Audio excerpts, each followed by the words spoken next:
I don't like to have an agenda. Like our emails were very, like I just told you the bare minimum, right? And like there's no real like, what are we gonna talk about? It's like no, we don't. There's none of that because I feel like once you have an outline of what's going on, there's some magic that gets lost in there because there's some beautiful thing that happens when people are just having a real improvised conversation where they're just going back and forth, bouncing ideas off each other, having respectful arguments or real arguments, whatever it is. It's like it's just this back and forth, this tension, this the pull. I love that so much. And one thing that helped me so much with all of that, starting with music improvising. I actually took improv classes, like comedy improv, and which is silly, and so many people are like, "Oh God!" No, But do it it. helped. Everybody should do it. It's so Have amazing. you tried it? Have you done it before?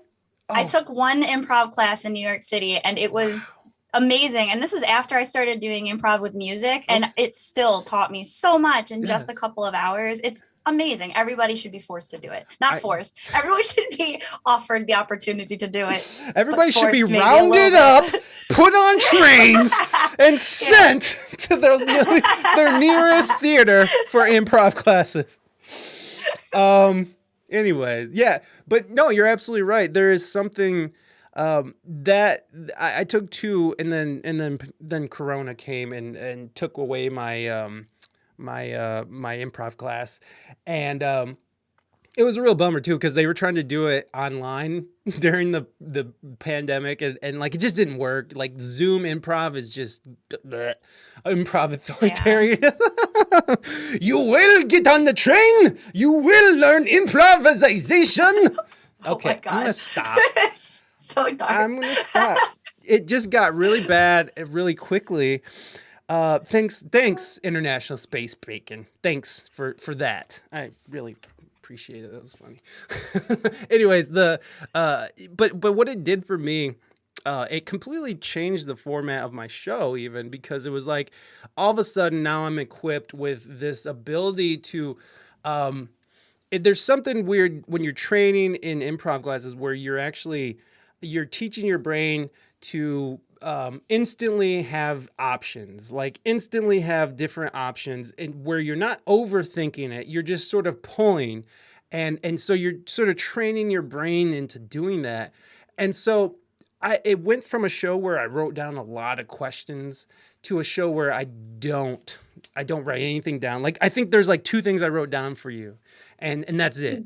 And so it's like it took the show to a whole new direction because it equipped me with tools to be able to navigate through most situations, to take a conversation anywhere, and to dig deep and like bounce ideas off of it and make horrible jokes about rounding people up and sending them to improv class, pulling inspiration from the universe. Yes, thank you. Yeah. Yes, yes. Enjoy being.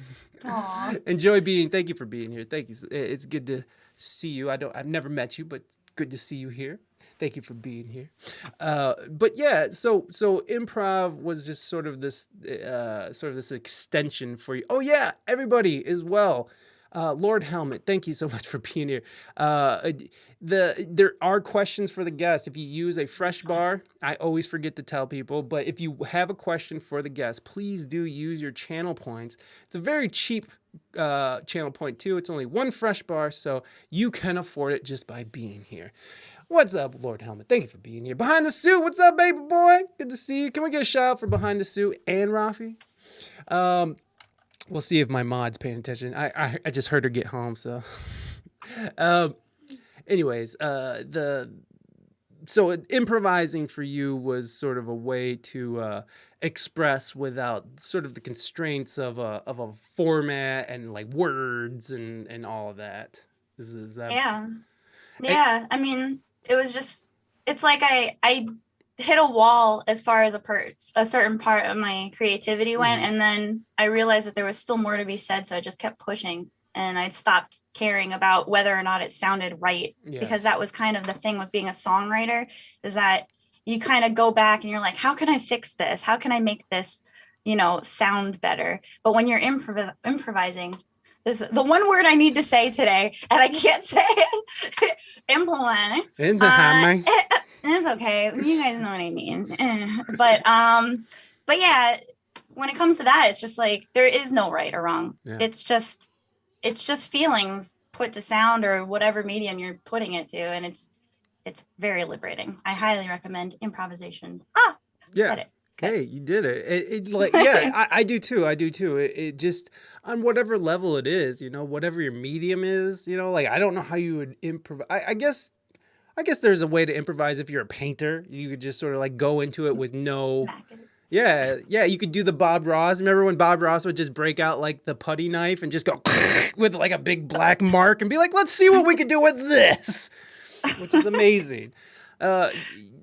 We have some questions coming in from the chat here, and I do want to get to them. I try to stay on top of the questions, chat, but if we're in the middle of a conversation, I'll treat them almost like a song request. So like it will just go down the list, and we'll have to probably reference what we were talking about prior to getting to the question, but it'll be a good time. So Lord Helmet wants to know, can you tell me a joke? Can you? No, I'm just kidding. Hell no. I don't know. See, that's something I don't think about very often. I usually just say inappropriate things to make people laugh. But all right.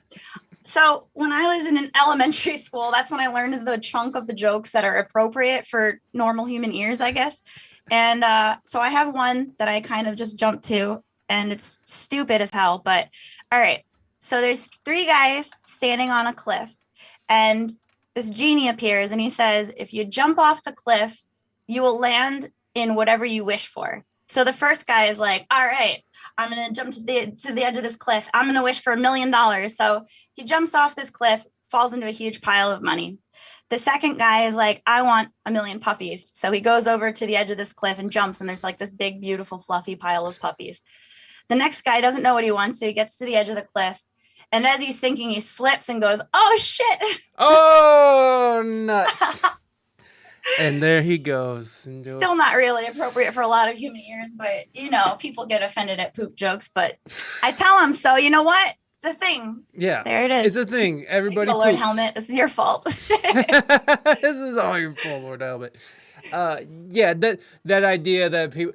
how do you handle people who might be offended by something that you say like that in your chat? I used to care. I mean, when I first started streaming, I tell this story sometimes. Like, I had a mod who was a very well-meaning person, but they kind of wanted me to be like innocent and not say things that offended people. And then I don't know, like the other day, I was singing about poop or something, and I noticed people left. I turned off my numbers a couple weeks ago, and I have to say that's like the best thing I could ever do for yourself as a streamer. It's so liberating. The greatest thing. So I turned those off. Then I had a new person come in who said something like, oh, I'm going to poop. And so he went to go do his business, and I wrote a whole song about it, and people loved it. So I realized that it's not about what you're talking about necessarily. It's just kind of like, just be yourself. If you say something that's offensive, people are either going to love you or hate it for it. And that's anything. You could say the nicest thing and people get offended. You could just be a generally nice person and people are going to be like, why is she so nice? Yeah. So you really just got to be true to yourself. And that's something that I've been learning as a performer and creator, is you just got to do what you want to do. So that's what I've been doing, especially the last couple months. I'm just like, screw it. I'm just going to do what I want to do. So yeah. Yeah, I feel like streamers hit that point sometime, there's this idea that we have to have constant growth and everything needs to be going up and everything, and if there's a plateau, or just like, what is going, do they not love me anymore? Yeah. So like kind of like pulling yourself out of that and getting to a point as a streamer, or even as a performer, or as a podcaster, anything. It's like getting to that point where you could be comfortable and sort of like go of your preconceived notions of like growth and like all that. Because if you're sitting there and all you're thinking about is growing and why aren't enough people watching and why do I only have 3 people in my stream? If you're sitting there, it's gonna come through. It's gonna come through. people are very receptive, even if they're not even conscious of it. They're just going to sit there and be like, this is, whatever, for whatever reason, it's just like that. It just, it affects your performance. It really does. So becoming very comfortable and sort of letting go of this idea that for like infinite growth is all you can do. And like, I have to be partner in a year or whatever your goal, like, it's great to have goals. I'm not saying not to have goals, but I definitely think being hard on yourself is a fast way of burning out and just quitting in general. Is like if you're gonna, because it turns into something that's not fun. Like, you know what I mean? Like, this is very fun for me still. Like, has it ever been a point where you're just like, this isn't what I want right this second? I mean, like. Yeah, of course. I mean, there have been times as I've been sort of trying to figure out what I want to do on stream, because I started out playing games and then I started doing music. So I wasn't sure if people would be receptive to the music that I like to make. And so I would do a lot of songless streams, and I still do them because I know that people really like them. So occasionally I'll do a songless stream. And just the other night, I kind of just threw up the song list and a bunch of people were into it. So I was like, okay, let's just do this.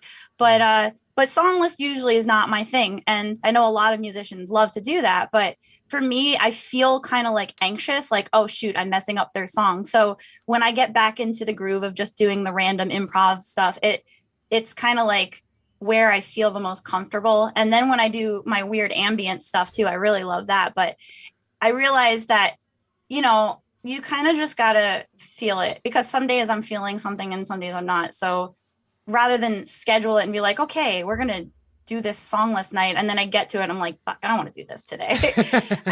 I'm learning to just not be too specific about what we're going to do. And I just run with whatever creative energy is coming out of me that day. So yeah. But there have been days where I'm just like, I shouldn't be doing this right now. And so I'm learning that if I do end up doing something like that, I'm just like, all right, we're going to change it right now. We're going to not do this anymore. Yeah. Because I don't know, you shouldn't force yourself to do things if you're not happy or comfortable doing them. So especially live in front of people. Yeah. It's like, maybe we should change it up. Yeah. No, I agree with you full-heartedly.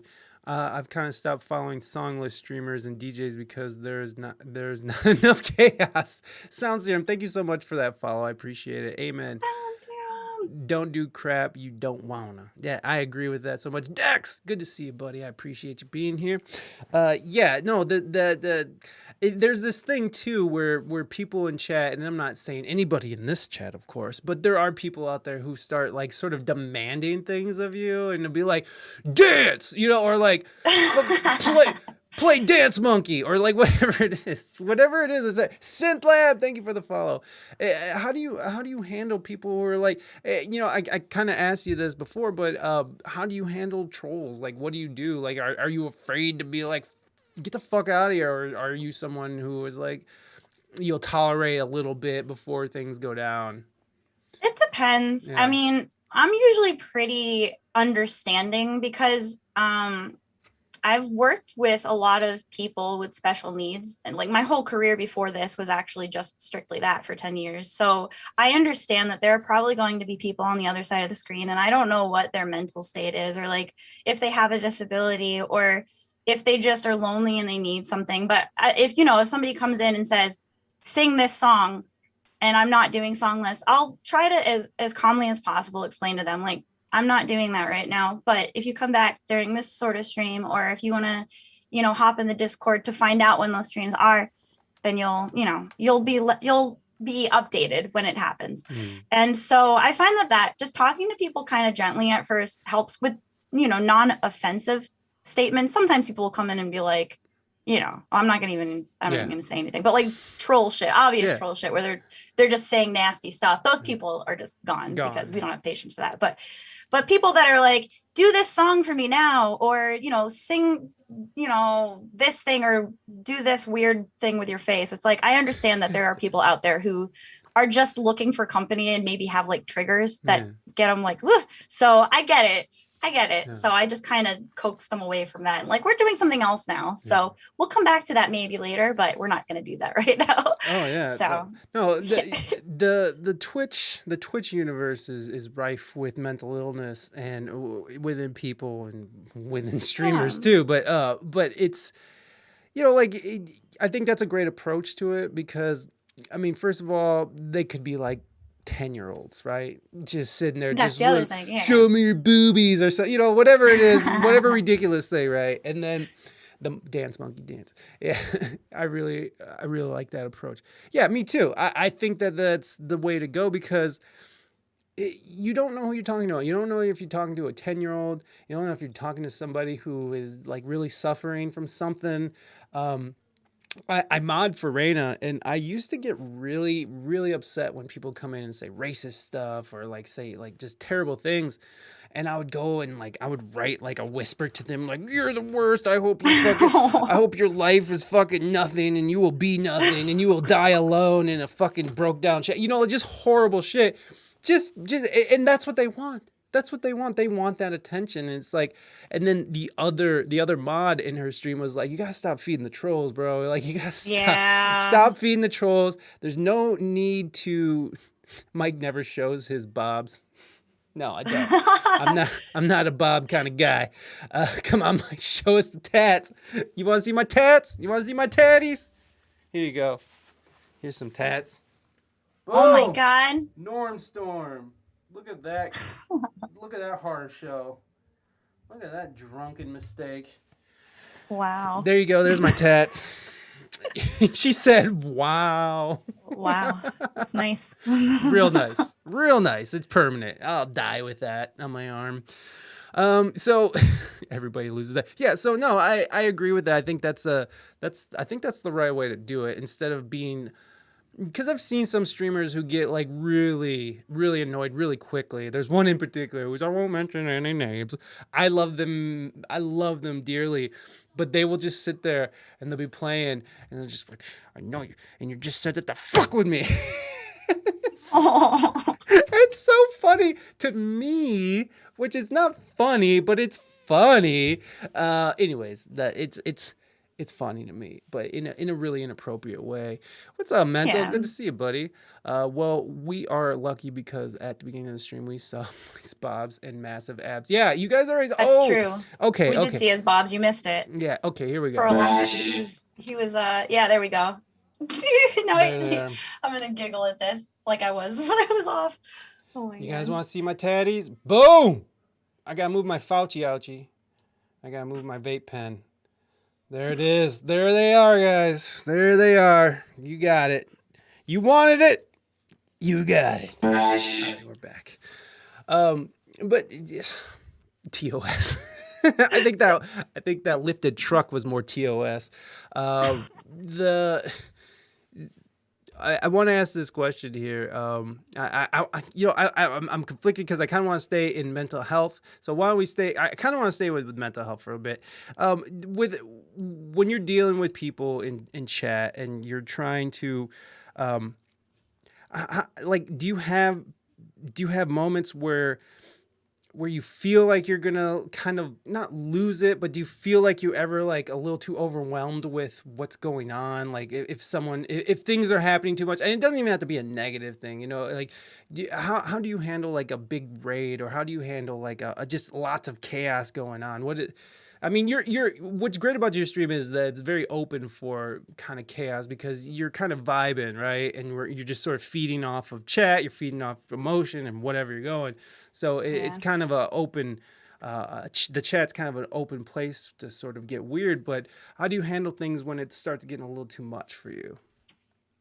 Well, as far as negative stuff goes, I feel like I handle it pretty well, but there have been a couple of times where someone came in and said some like really nasty stuff to me.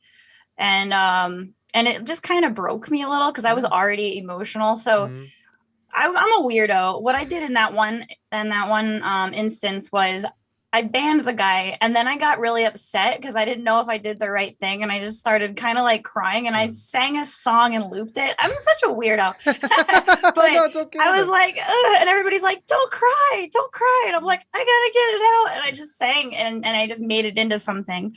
And in retrospect, that was kind of weird, but there have been other times where I get really frustrated, and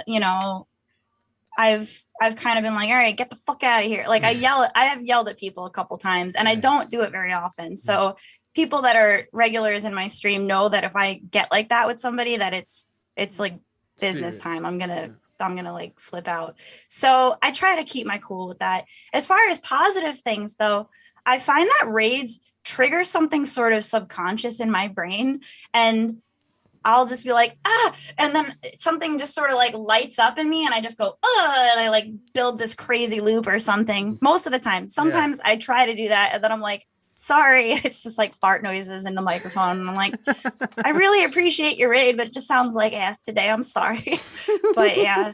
But there have been a couple that I'm just like, I'm gonna write a song about this person, and then I like lose consciousness and just make something. It's weird, but that's interesting. So when you start to go into making something, you sort of disconnect from like a conscious state of being, and you sort of like. So I mean, I get that you're conscious, but I'm just not completely. Right. It's not like I totally lose it, but yeah, there are times when you know, if there's like a huge raid or something, or a bunch of my friends show up and everybody's having a good time, I just get really jazzed up about it. And then, I don't know, it's almost like the music comes to me more easily when I'm happy, which is weird because my whole life it's always been the opposite. It's like, if I'm sad, I can write a song. But now streaming, I feel like if I'm in a really good mood, it's just like it flows. The improv flows better. Wow. It's very strange. So it's like writing is, I'm having this realization now that composition is more of a sad thing, but improv live is like a happy thing.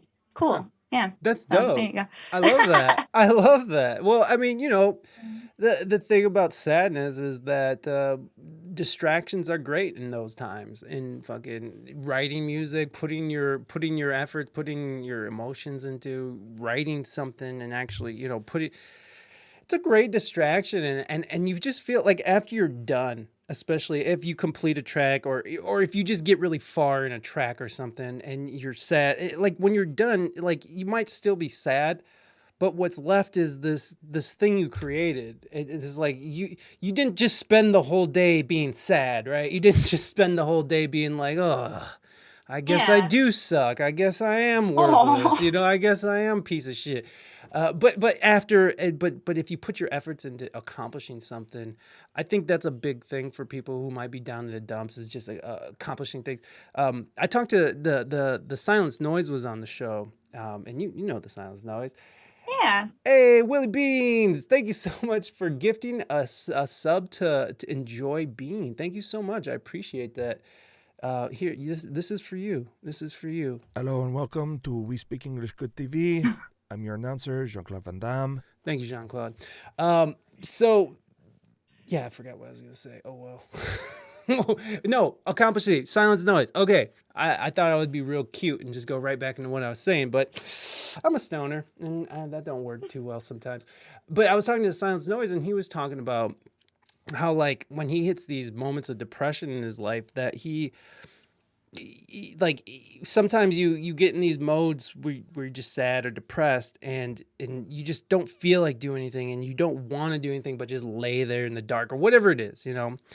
And one of the things he was saying that he likes to do is he likes to like get up and just move to a new space, you know, like just getting up and doing something, getting up and walking outside, getting up and maybe cleaning his room, you know, or something. He's just like some sort of accomplishment, because the more you just sort of sit and fester and sort of sit there and don't do anything, the more terrible and the more you tear yourself apart. I don't know, you know, you hinted on sadness. I mean, is depression part of your life? Is that something you deal with? Yeah, I mean, I feel like I have more anxiety than depression for sure. Like my mind is one of those brains that just constantly is on. And I feel like I suffered from depression when I was younger, but it's become more just anxiety. And especially with the pandemic and everything, it's been a real struggle. But what I've found, and this is something that I talk about on my stream, so my people are probably like, "Ugh, not this again." But I got a planner, and it's the first planner that I've ever had that I actually use, because it's hyper organized, like super duper organized. And I realized that in using it, that part of my problem my whole life has been that I've just been this disorganized mess. And what happens is I take on so many things that I don't know what to do first, or like I don't have any priorities, or I haven't had any priorities. So I just have felt overwhelmed. And those are when that feeling is when I basically just hide in my room and I'm like, I don't want to do anything. And so Yeah. getting this planner, I realized I needed one because I started streaming more and I started getting writing gigs and things like that. So I wanted to be a little more organized. But once I got this planner, I swear to you, I realized that I've had major ADD probably my entire life, because I sat down to just fill out the front of the planner. And the next thing I know, I'm like looking at my phone at alien videos and shit. And I'm just like, what am I doing? This is only supposed to take 5 minutes. Why am I watching alien conspiracy videos? So I was like, okay, now I'm acknowledging that I have a problem. And so I started using this planner kind of religiously. And what it's done for me is like, I have a schedule. So I know that I'll get into funks where I don't want to do anything. I'll have days where I'm like, I don't want to stream, or I don't want to do this. But having some sort of idea of what needs to get done motivates me to keep going, so I don't get stuck and just like lay around and get sad. So I think that's helped with my ADD, and it's helped with my anxiety tremendously. And I don't know. Yeah. Yeah, no, dude, like even Saw is ready. Said that a simple to-do checklist changed the game. Yeah, absolutely. You're right. Like that planner thing, like everything you just said, I'm totally aligned with, because I have that same shit. It's like I used to get up real early in the morning and work, but then I found Twitch, and then so I'd try to Twitch and then work, and then I'd be in the middle, and then there's no work being done, so it'd take me like 3 hours to do something that should have took me like 15 minutes. And I'm sitting here talking in chats like, I gotta just say my stupid thing. I hope people laugh at it. It's dumb, right? It's like, but just having sort of, so like taking away distractions, right? Like that's one of the first things I had to do to sort of get shit done. Is like, all right, no twitching while working. And then the planner, planning things out. Like this show takes so much. Thank you for that host, Lord Helmet. This show takes so much, because it's not just the Twitch stream, it's the audio side. So I'm, and there's sponsors, and there's fucking, there's just all these things I have to do on the audio end. Because like the audio and the Twitch side, it just feels like two totally different operations, even though they're like the same thing. But it's just, there's so much involved in all this, is that I had to make a way to get it together, because I wasn't getting shit done. And especially at the beginning of streaming, it's like you there's just so much to keep track of. It's like if you don't keep together, you're kind of up shit's creek. On the topic of mental health, viewer's point of view, I had a really stressful day teaching my homeschoolers and was feeling emotionally empty, and I landed in Graceful Bard's stream for the first time, and it turned my whole day around. I was laughing and having a drug-free, trippy experience after the kids went to bed. I woke in the morning feeling better than the day before, and yeah. That's so nice. And that's what's beautiful about music and art, is that it can transcend you out. Is that right? Yeah, transcend your emotions. Like it can just sort of like it can just completely take you out of your place and put you somewhere completely different. And as someone who enjoys art and stuff, it's like that's what I look to when I need that too. So yeah, that's awesome. So we have this question that's been sitting here. I'm with you on that one. Thank you, Drac. Do you have any things that you do before you stream to warm up? No, I should. I mean, I watch Jeopardy with my mom before my 9 o'clock streams. Like, that's my ritual now. We watch Jeopardy. Tonight is the freaking finals of the champions, like of the best of the best. Yeah. Oh my God, I love it. It's so good. It's so good. But yeah, we do that. And then, that's kind of my ritual. I'll have dinner and then I'll come up here around like 8. I usually get ready about an hour before I stream, which I should be getting ready sooner than that because I have so much shit to do. But, it's just like any other job. You get ready right before you're supposed to do the thing. So, yeah, I want to start stretching and meditating maybe before I stream, because I find that helps in the morning to get me Yes. going. So I feel like I'd probably be a little more clear-headed and ready, but I haven't started doing that because I'm a last minute squirrel. So I just kind of do things right when they're supposed to be done, but I'm getting better about it. But yeah. I feel you. I feel you. I feel you so much. I mean, like that's the thing as you learn to work with, because it does definitely sounds like you got ADHD. Like I was diagnosed as a kid. I'm pretty sure it carried over into my adulthood because my God. But it's just like as you get older and you live with these things, you sort of have to like put in place these like protective boundaries and layers, like a planner, right? You have to like sort of put in play this thing because you know your own deficiencies is like, I can't keep track of shit. I need something to tell me what I gotta do. Exactly. It's just like you gotta learn how to work with it because it's really weird when you see people just constantly doing the same thing over and over again. Which I do it all the time, by the way, and it's weird when I do it. And it's like my wife is just like, what are you doing? You know, like it's just ridiculous. But it's just how you figure. Adult diagnosed ADHD here. I understood myself so much better after diagnosis. Yeah, the meditation thing. So you like to meditate and stretch and do yoga and stuff. I try to. So I started out real strong. Like 3 weeks, I was doing it every morning, and I would do actual yoga, like find a YouTube video and do it. And then I would have a meditation thing. And then I was like, I just feel better just stretching, doing my own thing. So I'm slowly getting out of it because you know how it is. Like, I'm like, I can just do this myself. And then I'm like, I'm going to stretch for 15 minutes. And then I started doing that. But then I'm like, I'm just going to stretch and look at my phone while I do it. And then I'll just listen to some quiet music and meditate. Meanwhile, I'm like in my planner planning my day instead of meditating. It's kind of a slippery slope. So this is good because I will have on some sort of record, telling myself, get back on it, because I haven't been doing it the way it's supposed to be done. But that's kind of my problem. I'm just like, I'll do it the right way. And then I'm just like, what's that? Shiny. What do I do?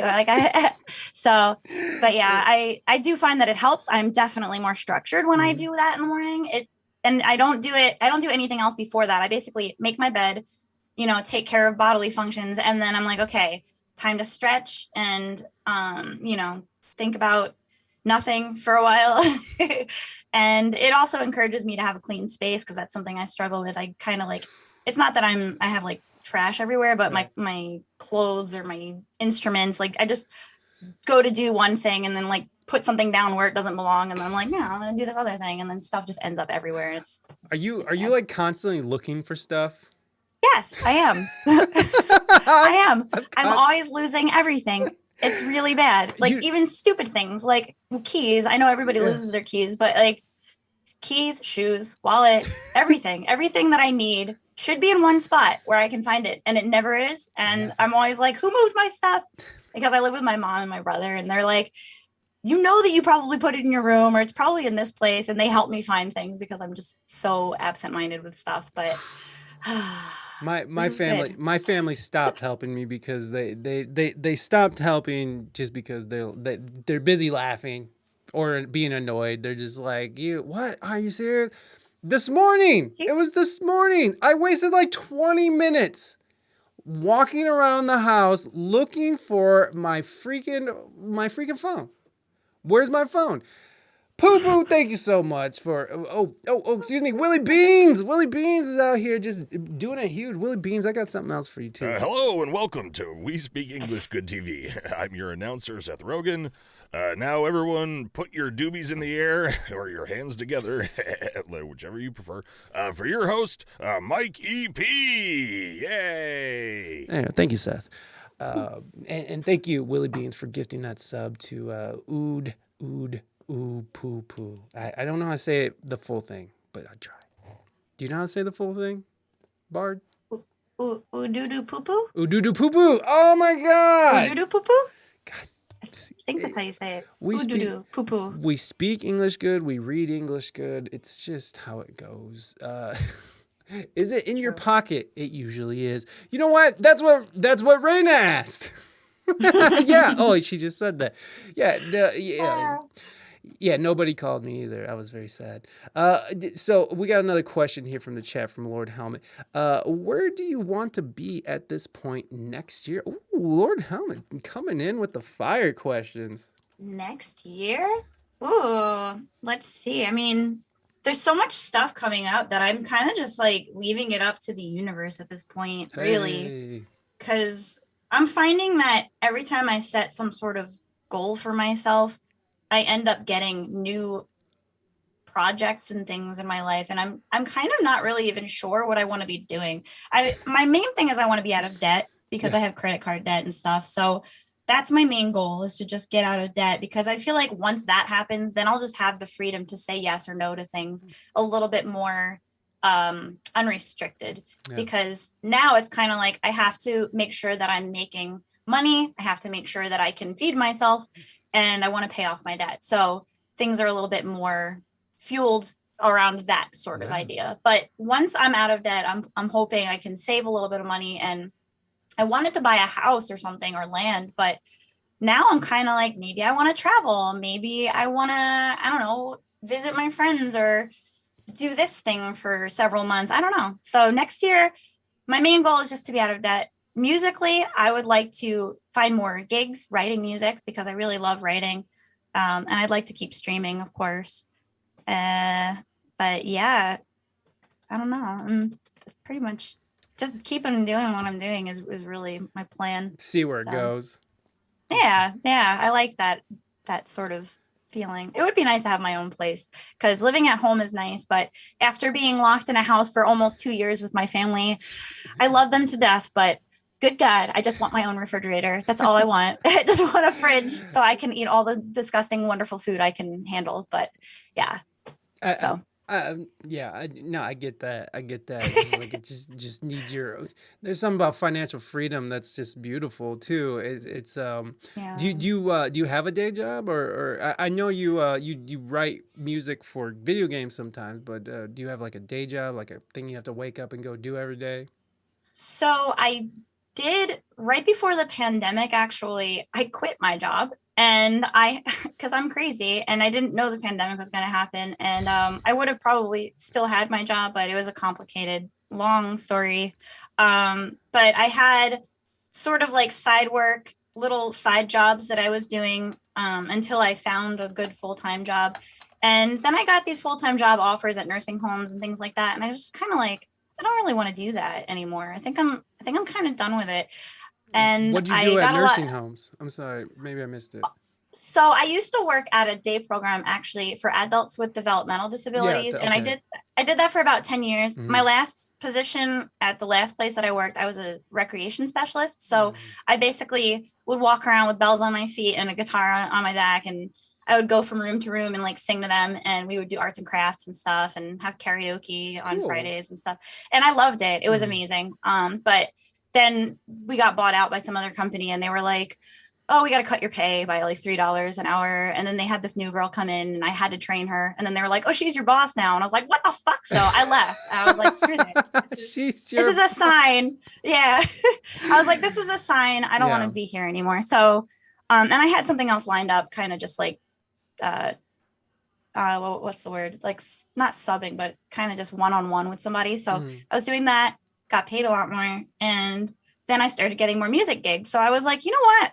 I could probably survive doing the music thing if I just keep this job and then do the music thing and then maybe write every once in a while. So that was what I was planning on doing. And then the pandemic hit. And of course, all my music gigs got canceled, and I was doing Twitch. So I was like, all right, balls to the walls. I'm just going to do Twitch. Yeah. And I started figuring out what it is I want to do on here and how I want to present myself, how I want to build my community. And that's how it all started. But I do have a day job coming up now, but it's funny because I will be an elf for that as well. I'm going to be working at the Ren Fair on the weekends. So, so that's pretty awesome. I'm excited about that. Yeah, and Ren Fair is sort of like the ones where people dress up and do fake battles and their medieval festival type thing, right?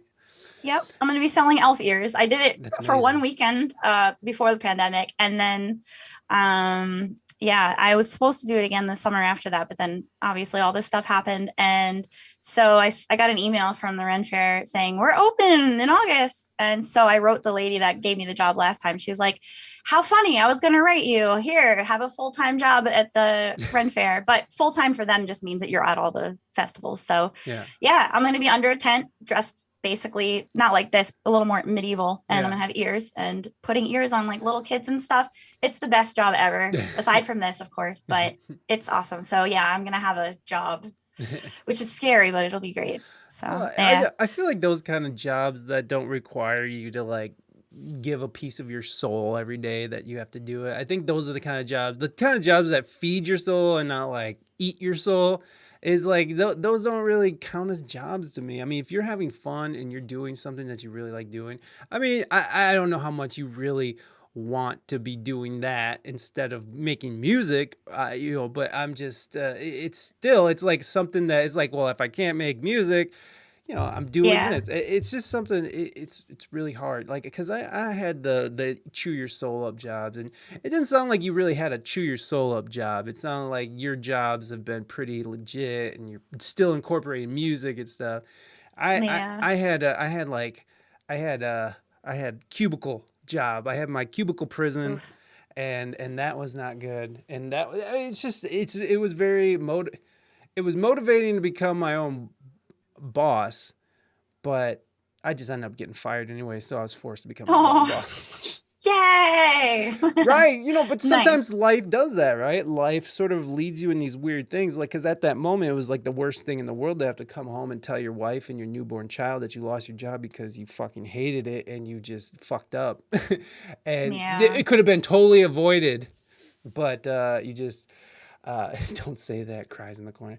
But but it's like, I don't know.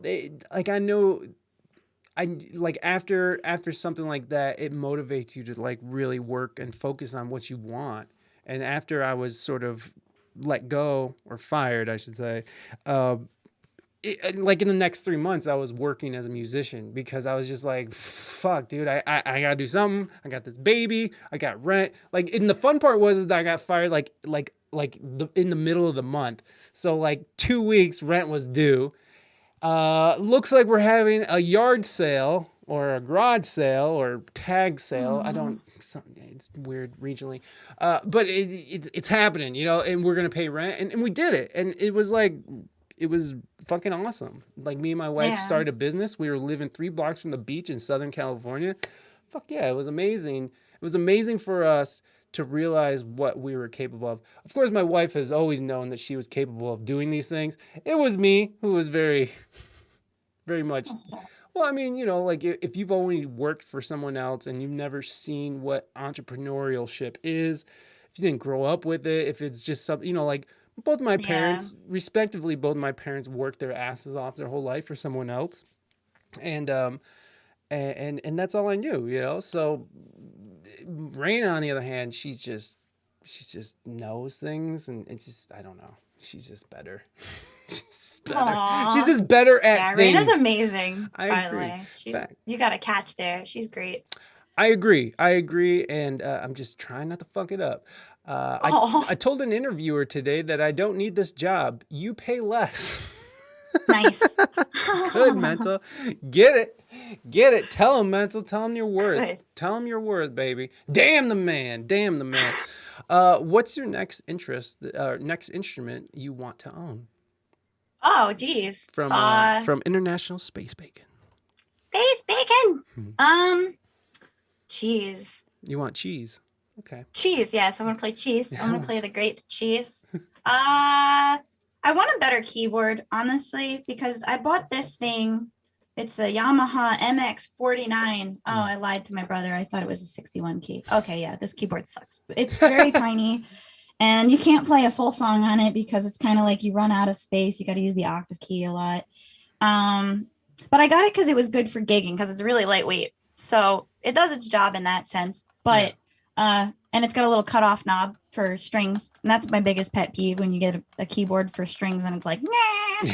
So you can kind of muffle it a little. But really, I want a better keyboard for my stream setup because I don't know. I want to make pretty music and I just feel like this thing is limited. But other than that, I mean, I have too many instruments. I've been collecting them, like little tiny ones and stuff. And my community bought me a theremin, which I love dearly, but I have to put it on a stand somewhere with space. So I'm figuring that out. I actually bought the stuff I need to mount it. So I will be using my theremin, but I'm still learning that one. So I'm just kind of like, I'm just grateful for what I have. I've collected all this shit over the years and I don't know. I probably should stop getting new instruments, honestly. No, don't ever say that again, Bard. Don't ever say that again. There's too many. I know, but that's what's so great about it, and it's like that's what's great about being a musician and living your life. Is like you can learn. You got time to learn. You got like we get our whole lives to be good at what we do. So that's true. It's that's all good. Point. Just more and more. Just keep piling it on. So many instruments that I'm in that same boat where I have so many instruments now. Where it's like there's just instruments collecting dust that I don't even play right now, and it's like, and then my wife will be like, "Could you just sell that? Like you don't use that. Like do you?" And I'm like, no, I'm hoarding everything. I'm hoarding every instrument because I don't want to buy it again. And I just like it. I just like it. You never know when you're going to need a sitar. You know, I got a sitar off Facebook for $50 and I was like, it's broken, but you know what? I want it. And I got it. I want it. Now I have a sitar, but I don't know how to play it. And it still needs some fixing. And my friend that I was doing it I don't know where he went. So I don't know where he went. He left. He's gone now. I know one sitar player and he's gone. He took that train to the improv class and never came back. Get on the train. You will go to. Okay, I'm done. I'm not gonna awful. Do that. That's bad. Real bad. That's really bad. You're right. I didn't say that. That was Lord Helmet that said that, not me. Yeah, so, come on, Helmet. Damn it, Lord Helmet. Get it together, Helmet. The sitar is fun. Getting a sitar, but tuning is fucking garbage. Yeah, garbage. Exactly. No idea. I tried to watch a video and they're like, well, you can tune it one of 500 ways. I was like, that doesn't help me at all. This is great. One of 1 million ways to choose. No, I went to, when I had mine, I did C and it was weird. It was just weird tuning. And I had like a crappy one. It was like, it was a female size one, which that's not what made it crappy. It was just a crappy one that was a female size one. So it was kind of smaller. And, the tuning pegs, like they'd come loose all the time because it's just wood on wood, you know. It's just it was more trouble than it was worth.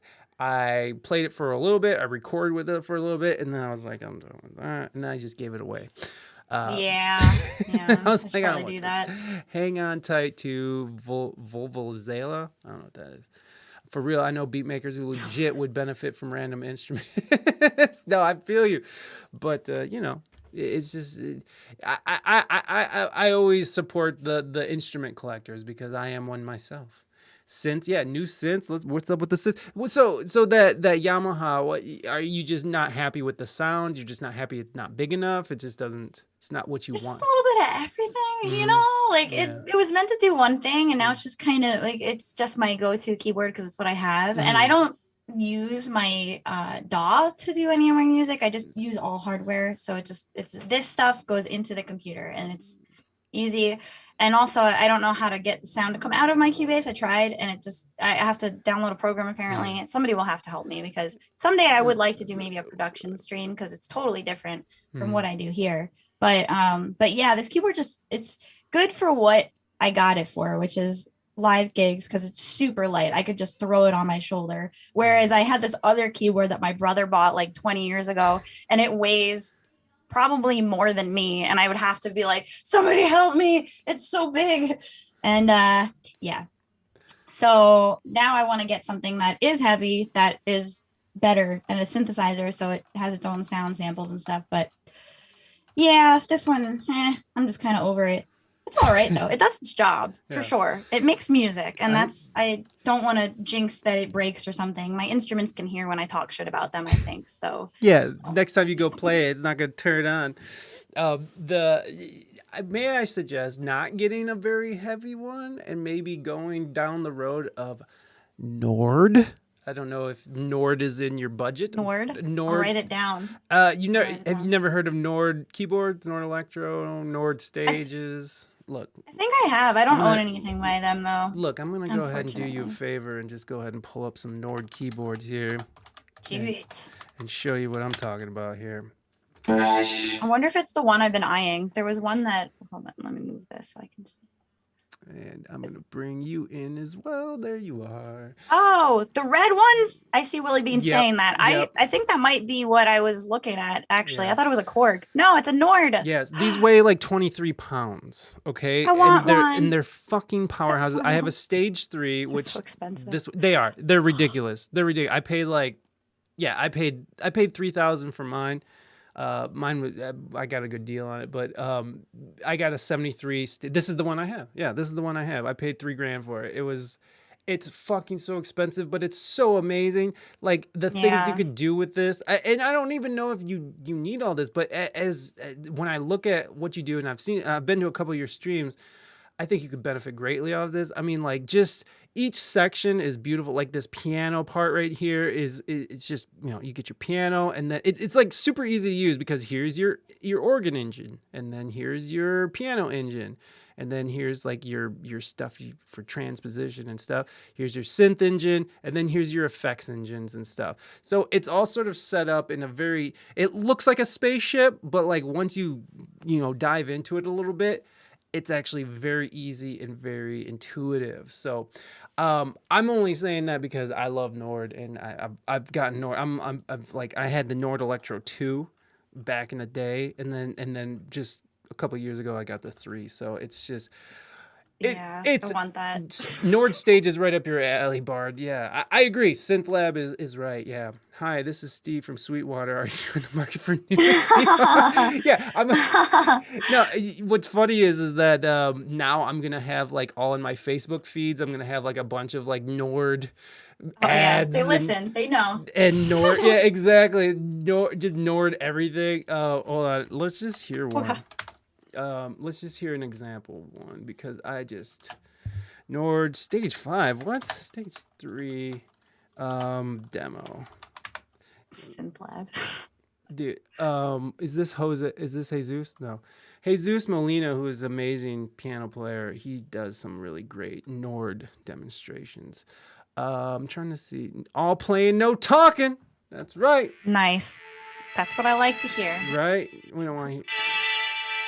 So this is just obviously some synth stuff. Watch out. I'm sold. That's all I needed. Graceful Bard, this is you.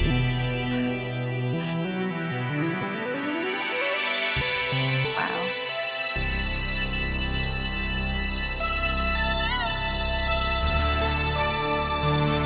$23 fucking pounds, bro. 23 pounds.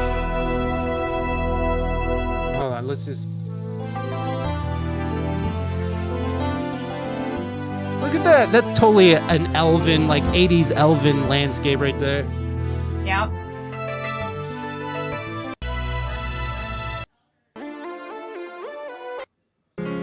I need it. I'm gonna sell my soul. I'll sell all my other instruments and just get that. Who needs other instruments? Yeah, we don't need instruments. Yeah, we don't. No. Who needs to eat food? Who needs to eat? I'm just gonna sell all my food and then I'll just buy one of these. They'll give me like $20 probably. I'll sell all my food. Craft is where I got my 505 from. Yeah, Craft is okay if you're just looking for. You know what? I went through this really shady place to get mine, which I paid the money for my Nord Electro or Nord Stage 3. And then I did the research on the company because it was so cheap, and I was just like, "What the heck?" And then after I paid for it, they were like, "Well, here's the problem. We can't ship it out because we don't have it in stock right now. So you're gonna have to wait about 3 to 4 weeks for it to come into stock." And I'm like, "What?" And like, here's the thing. After I bought it, I looked into this company, and there's a website called Don't Buy From the Name of the Company. And I can't even remember the name of the company. Which the thing is, there's like don't buy. There's like all these cases of people ordering stuff and that never comes, or they keep saying that it's out of stock, and they just keep giving you the runaround until you cancel the order. And it's just like a really weird website that is kind of shady, but kind of is in, kind of legit. Yo, I called them like 5 times, all freaked out. I was all bummed out because I just was like, I just put all this money into this keyboard and now it's never going to come. And then one day randomly it just showed up. The FedEx guy just dropped it off on my front porch. And I'm just like, oh, well, there it is. Mighty, thank you so much for Craftwork mac and cheese. The Bird's Leslie, the Leslie immolation is pretty good. Yeah, I'm into it. Mighty, thank you so much for giving Saw is Ready a gift sub. I appreciate it. Saw! My people are here. Oh, your people. I think mostly your people are here. Aww. I was just kidding. Anyways, Mata. That's for you, Mighty. The synth engine is lacking in Bird stage, but all the piano and you know what? Synth Lab, I'm going to agree with you because even some of it, and here's where, I know I just gave this thing a glowing review, but a few things that I think they could improve on is, you're right, the synth engine could be a little bit more meatier. I mean, it's all digital, so it's not analog or anything, but it's pretty good. And I think the effects could be better as well. The effects are kind of crappy. Birds equals notes. Okay. The synth engine is lacking in Bird stage. But all the piano. Okay. Right on. In Birds equal Nords. I still don't know what you're talking about. Okay.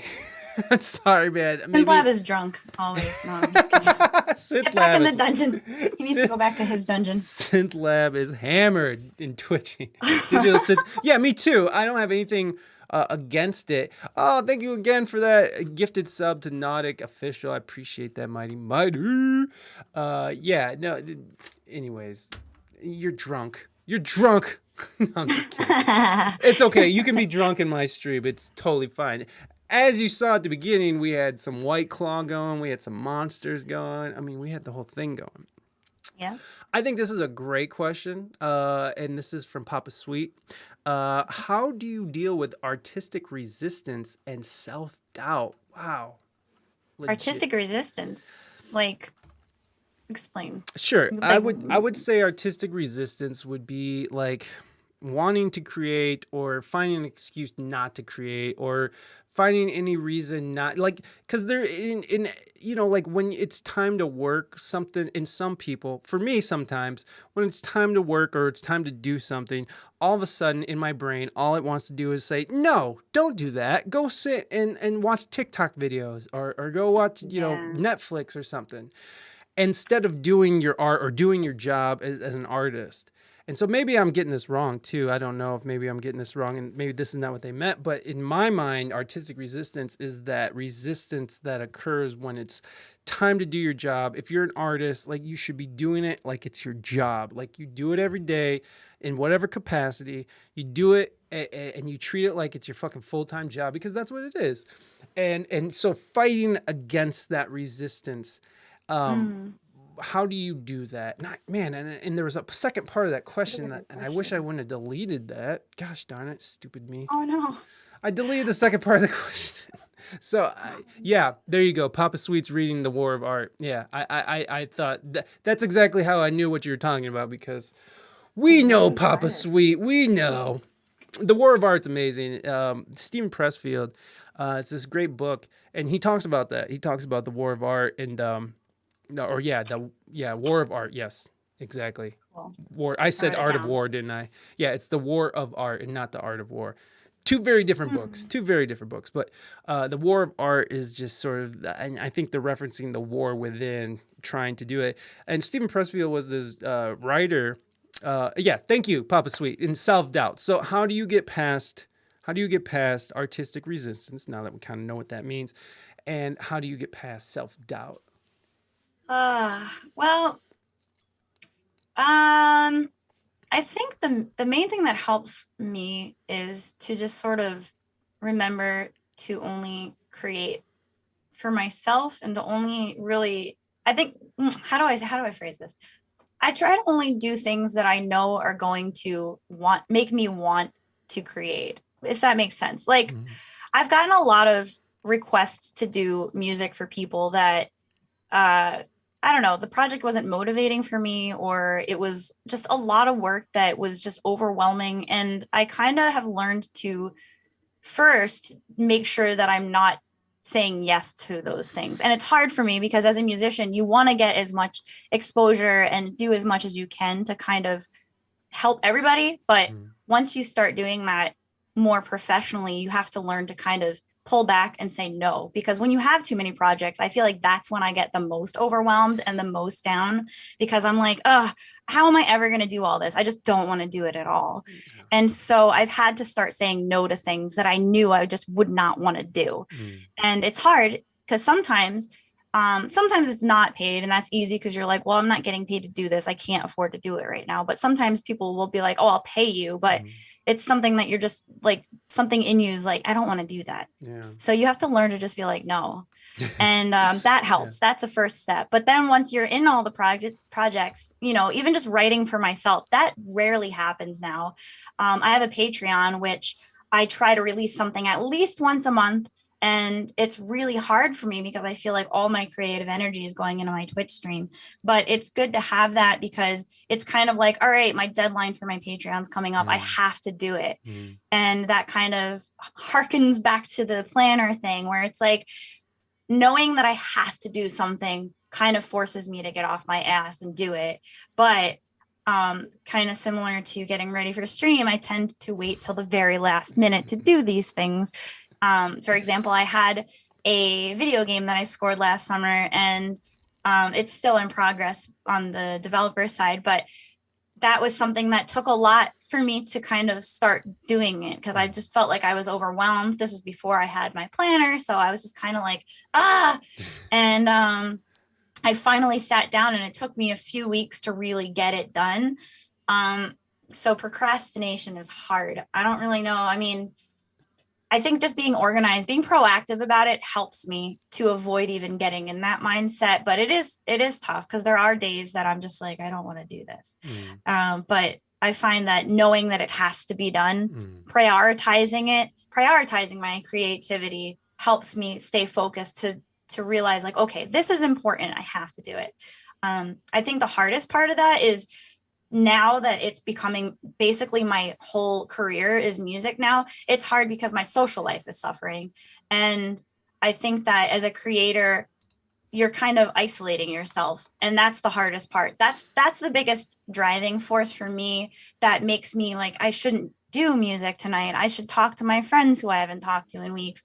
Or I should play games with my friends, you know, because it's game night. And there's just so many things that it's like, I want to keep up with all the people that I know, but then it's like this balancing act of having friends versus getting your music done. And it's just like, ugh. So yeah, it's all about being proactive and prioritizing and just hoping that people understand, and the people that do understand stick around, and the people that don't, good riddance, I guess. But yeah, that's the hardest thing. No, yeah, the power of no, is something, and like I feel like we have so much in common. And like maybe are you a little bit of a people pleaser? Do you want like to please people and make them happy and stuff? Like you don't want to let people down and stuff. Yeah, and it's yeah. That's me too. That's me too. You're a polite person, which I don't know how polite I am. The power of no. Yes, the power of no. The power of love. But being able to say no to, you know, and like when I got to Twitch, and especially with Twitch, it seems, and we're kind of going back to a little bit of, you know, dealing with people on Twitch, dealing with people who are anonymous behind a screen, who feel like they could say whatever or get offended about whatever and do it however they feel like it. You know, I've had people ask me for things, and and I had to say no, and it's like they got mad at me, and they're just like, "Well, you don't fucking know what I'm trying to do here, bro." And I'm like, "Okay, well, I don't care." It's just that there's just too much going on. I just got too much going on, and as you gain a little bit more attention, and you gain more, more people are coming to your streams, more, like the more that people start to take notice, like it seems like the more responsibility you have to more people. And it's just like, well, really your only responsibility is to be an artist for them, not fucking, write them a fucking personal jingle for their cell phone, or whatever it is, Yeah. There's something also that comes into it is like, as soon as money comes into play, I just like something in my head, just a switch. It's just like, oh, now it's money. And now, Yeah, you lose interest. It's like, well, now I have to do it. It's not like I'm doing it for fun. It's like, I have to do it. Right. And that's where it's kind of like, you gotta make the decision. Like, do I want to do this for money? Is this still going to be something I am enjoying, or am I just doing it because I'm getting paid? I don't know. There's so many things to consider when you're a musician, and it's weird, especially being an internet musician. It's like the world is it's such a strange place on here. It's so weird. It but is. It's fun. I don't know. It is. It really is fun. But you've had a career offline too, right? Like you were working as a musician. Like how often were you playing out, and like into what capacity? What were you doing too? I was doing theater stuff on the weekends. Oh, So sweet.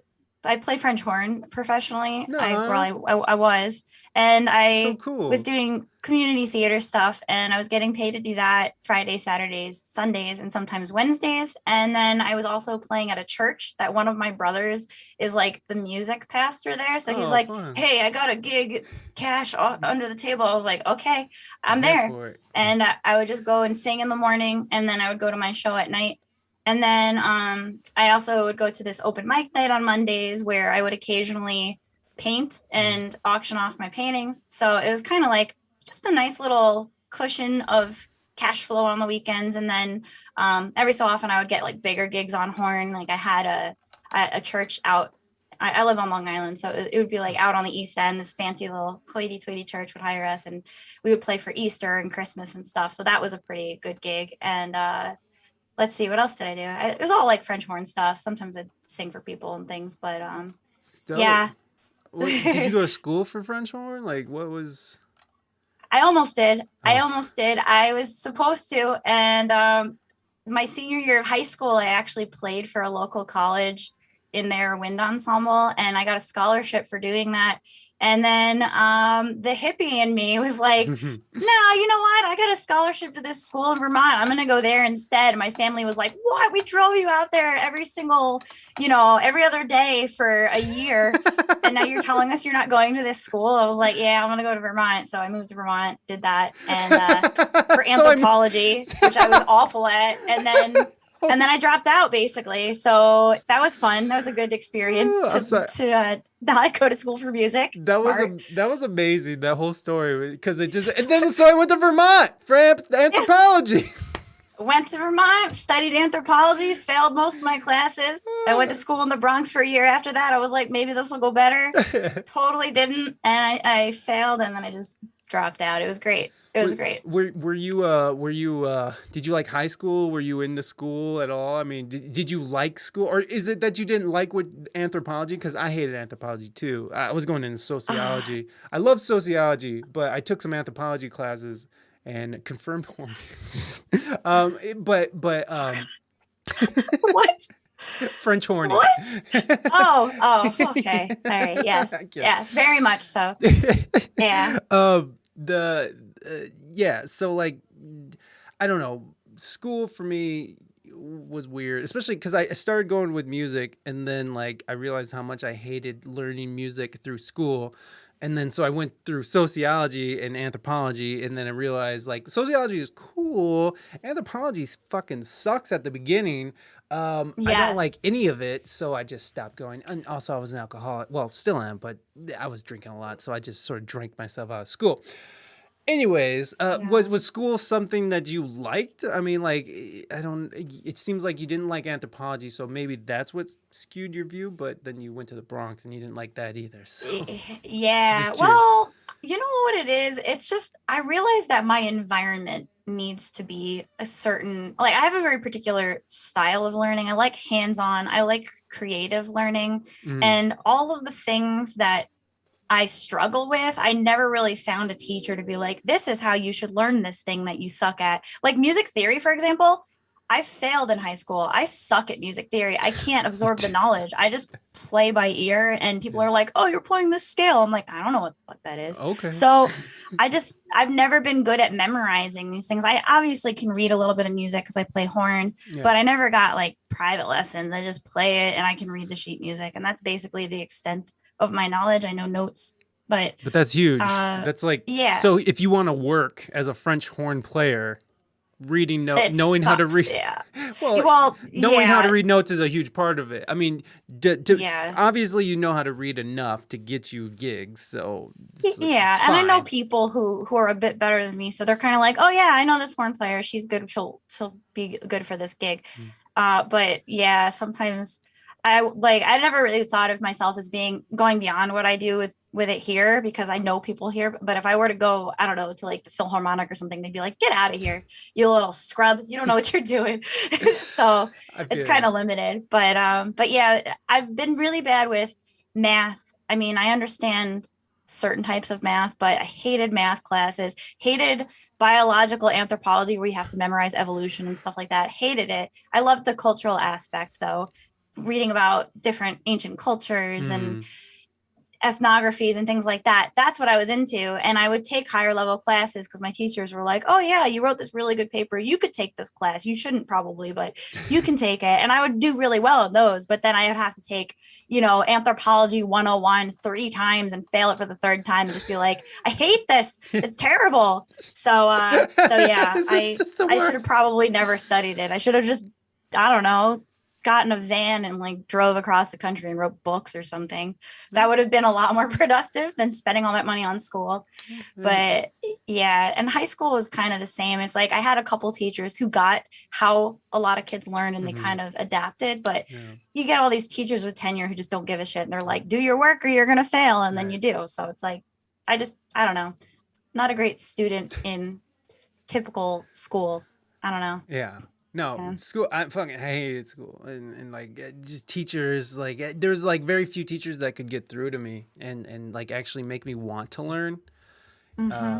Even though like I was like an extremely curious kid, anyways. But I feel like the way school is structured, especially like pre-college or whatever, it's like that whole thing is sort of structured in this sort of archaic format that was used to sort of prep kids and young adults into working in the factories, where it's like you sit, stare forward, you sit still, you shut up, you don't ask questions until I tell you, and fucking, and you wait for the bell to ring to know when you go to the next fucking place in your next station. And it's like you look at a factory, that's exactly how it's structured. And now that we're sort of going into this world, especially with the pandemic, it sped all this up. And there's just like people that don't want to work. So there's like all these companies are looking for people to work. It's only going to accentuate the need for people to be replaced by robots. You know what I mean? Like that's where it's going. Automation is where it's going. And as much as people think that, well, there's always going to be a job for humans. And it's like, yo, there are people right now in Silicon Valley looking to prove you wrong. They are all day, all fucking night are working tirelessly to prove you wrong, to make everything automated. And so it's, I don't understand why we're still teaching kids how to get prepared for a job that might not exist by the time they graduate. And it just seems to me, if you want a good country, like a solid foundation for a country, you want the kids to sort of know how to like I don't know, file their fucking taxes or fucking, you Yeah. know, like start their own business or critical thinking or just a myriad of things that kids need to learn that are completely, you know, like kids like us were just sort of pushed to the side, you know, because I was in the same position and I was even worse. I was a troublemaker. So, and disruptive and all that shit and overweight. So like, it was just, Yeah. I was a little mess. And so I can see how teachers have a hard time teaching students the way things are structured now and with how much they cut out of these budgets for schools and what they have to work with. And when you hear about teachers spending their own money to fucking to provide, you know, to provide, you know, pencils and shit for your kids, it's crazy to think how like you really want to have to teach to be a teacher now, like because you're not going to get paid shit.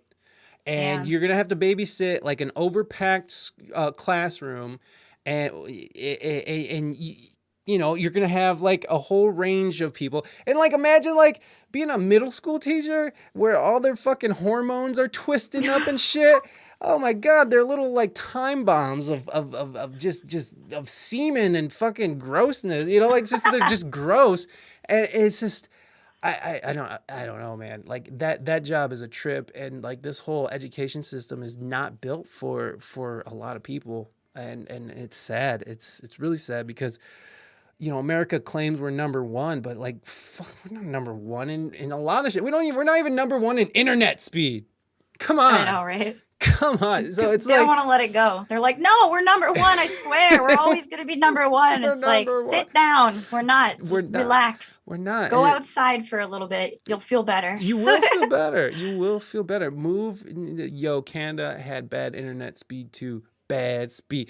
You know, I think we were looking that up the other day. We were looking up the speeds. I think Canada actually does have better speeds in broadband, but or not broadband, but like cable or whatever. But like you're slower in the mobile. So like America has faster mobile speed internet than Canada, but Canada has better like internet, like hardwired internet. So that's what I looked up on a random website. So there you go, everybody. Nice. Singapore has the fastest internet speed. That's what I heard. That's what I heard. Those Singaporeans. I love the Singaporeans though. I have a friend who lives in Singapore who's an actor who's just funny as fuck. It's crazy too. Have you ever like talked to anybody from Singapore? Like because there's like this there's people who have like thick accents, and then there's people who have like they almost sound like British people, and they're like straight up just Singaporean. It's really interesting. Yeah, I love their accents too. Cute. Yeah, I love their accents too. It's like it's really it's not strange. I guess it is kind of strange because they totally adopted like a Western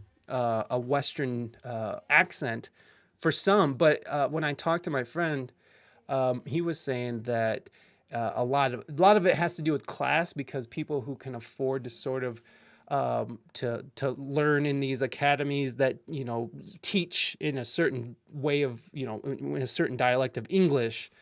So there's just that's what he said, and maybe I'm getting that wrong. And they always say LA at the end of their sentence. Oh, La International School. Anyways, let's get back to you. What's your favorite disgusting, flavorful food? Oh, I don't know. Well, so about 6 years ago, I went vegan. So I still Oh. eat a lot of the same foods, sort of like I swap out everything.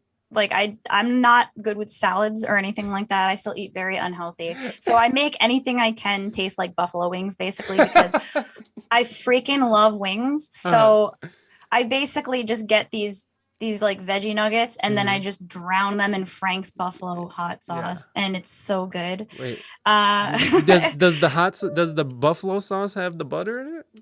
No, it doesn't. It Really? doesn't. I've Wow. checked. I I've checked checked. Frank's I buffalo. checked. Some of them do. This one doesn't. That's you can really put smart. vegan butter in there. No, Oh throw it in yeah, there. yeah, for sure. But yeah, I eat a lot of junk food. My friends that are local friends can attest that. Yeah, I eat very poorly. I eat a lot of Impossible Burgers now that's a thing. Those are really freaking good. They taste just like beef. I'm really the worst vegan ever. No, they 'Cause I'm like, don't. it tastes like meat. Whatever. No, it Whatever. I don't want to hear it. No, but I will say that those Impossible Burgers are probably like the closest thing that I've had to a meat thing, but nothing's gonna taste like meat, and I don't like beef anyways. Like, beef and pork are just so hard on me. But yeah, your stomach will be like, oh.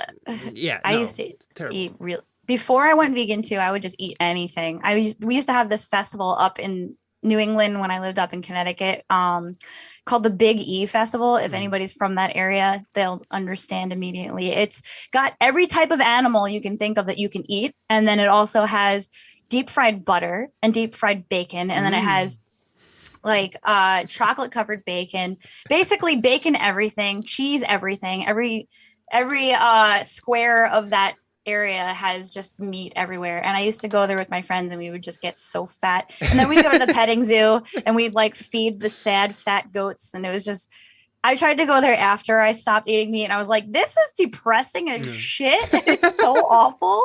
But they still have the big slides, so I went down that. It was really great. You can't hate on the big slides, but that deep fried butter, man, that is something else. That is something else. I had it. It explodes in your mouth. Yeah. It's like a churro with butter in it, right? Is that how yours was? Yeah, exactly. Yeah. Oh, I've been to the fair. I've been to the fair. I know. I'm a fat kid. Oh yeah. It's good. It's good stuff. I do miss it, but hey, who knows? Maybe I'll make my own. But no, I won't. Well, I think just staying away. I think anybody, even if you eat meat, not eating fried butter is the way to go in life. You know, like not eating chocolate covered bacon. Bad life decision. Probably the way to go. The thing about meat is, man, because I've done that. I've done the vegan thing, and it was hard. Vegetarian I did for a long, long time, but the vegan thing was real hard for me. But what I did learn is, because I'm like you, I like buffalo wings. And I was like, what am I going to do? Yeah. I made, we would make deep fried tempeh nuggets. And we would we just basically bread tempeh and then deep fry that shit. And then just dip it in buffalo sauce and bam! It's murder. So good. It's murder. And like I would eat that now. Just so you know, we'd chop those, because you know how tempeh comes in sort of like compressed sort of things. Yeah. The little blocks. Mm-hmm. We just cut those up into little nuggets and then, you know, coat it with your favorite batter. And then, man, it was legit. I fucking loved it. It was so good. And you know, if you're a vegan, like we invited, you know, meat eaters over to our house to try it, and they were just like, we need more. So I know it's legit. You were mentioning, cool. You mentioned that you were singing in a church, and then you sort of, the way that you put it was sort of like, you know, it was a paid gig. So I'm just curious. Yeah. Are you just not into that whole thing, or you could talk about as much as you want of this subject, but where do you stand with that? It seemed like it was sort of, you know, the way you said it just seemed a little apprehensive of it. It's interesting. I mean, when I got the gig, so I grew up really religious. So when I was a young adult, probably 21-ish, 22, I started kind of exploring my own beliefs, because I realized that everything I believed up to that point was what I was told. So I figured I wanted to kind of adopt my own views on life, and I wanted to sort of reinvent how I saw things, because I felt like a lot of the stuff I was taught was like, God is always watching you, and if you think about this, you're going to hell. And I hated that I was a prisoner in my own mind. It just felt really fucked up. So yes. So at that age, I had moved out, and I was dating somebody at the time who was an atheist. So he was like, yeah, screw Christianity and this and that. And I wasn't at that point. I've never been at that point, really. I've never been, I don't know, like so angry that I went like polar opposite. But I realized that a lot of religion, because once I decided, okay, I'm going to try different stuff, I tried other religions, and I realized it's all doctrination. Like, you have to learn it. Mm-hmm. And I'm like, that doesn't seem natural to me, to have to learn how to be spiritual. So I started kind of thinking about, I don't know, what it meant to me to be human and what I thought was sort of sacred. And I personally found that being out in nature, making music, connecting with other humans, those were things that gave me a sense of sort of completeness. And to me, that's what religion and spirituality should be. It's about finding what makes you complete.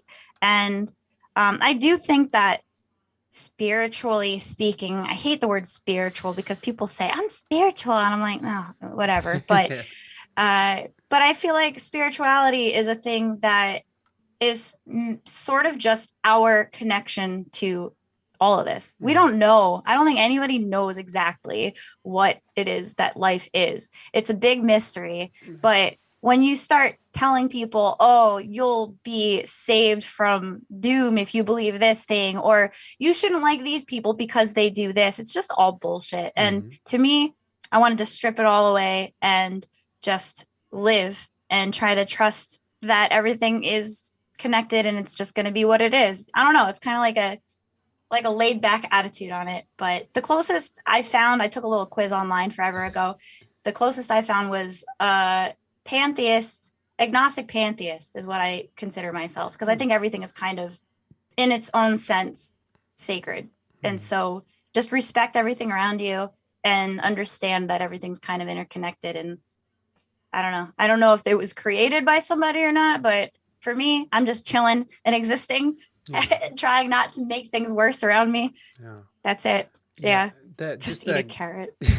The acknowledgement of one, I think, of oneness is a really important part of any kind of spiritual. I mean, it's like even on the most basic thinking, fundamental thinking kind of way, it's like if you think about everything around us was of this one earth or of the universe, right? Or everything is of one source, especially here on Earth. You know, like our computers are made out of the shit that we pull out of the ground and process. So we are just this one unit that's, you know, this organic spaceship flying through outer space, just fucking, you know, and to respect that. And I think that's an important part of it. Yeah, I was the same. I played in a Baptist band a while ago. It was a Baptist, what do you call it? Gospel. And I was playing. That was just boot camp. I loved it though, and I don't have a lot. I think I see things a lot similar to you because there's so much pain and strife that's come out of religion, but I also see the importance of that kind of structure for people because absolutely. Before religion, it was sort of just like barbarians just murdering each other for, you know, because I want your property or your wife or whatever.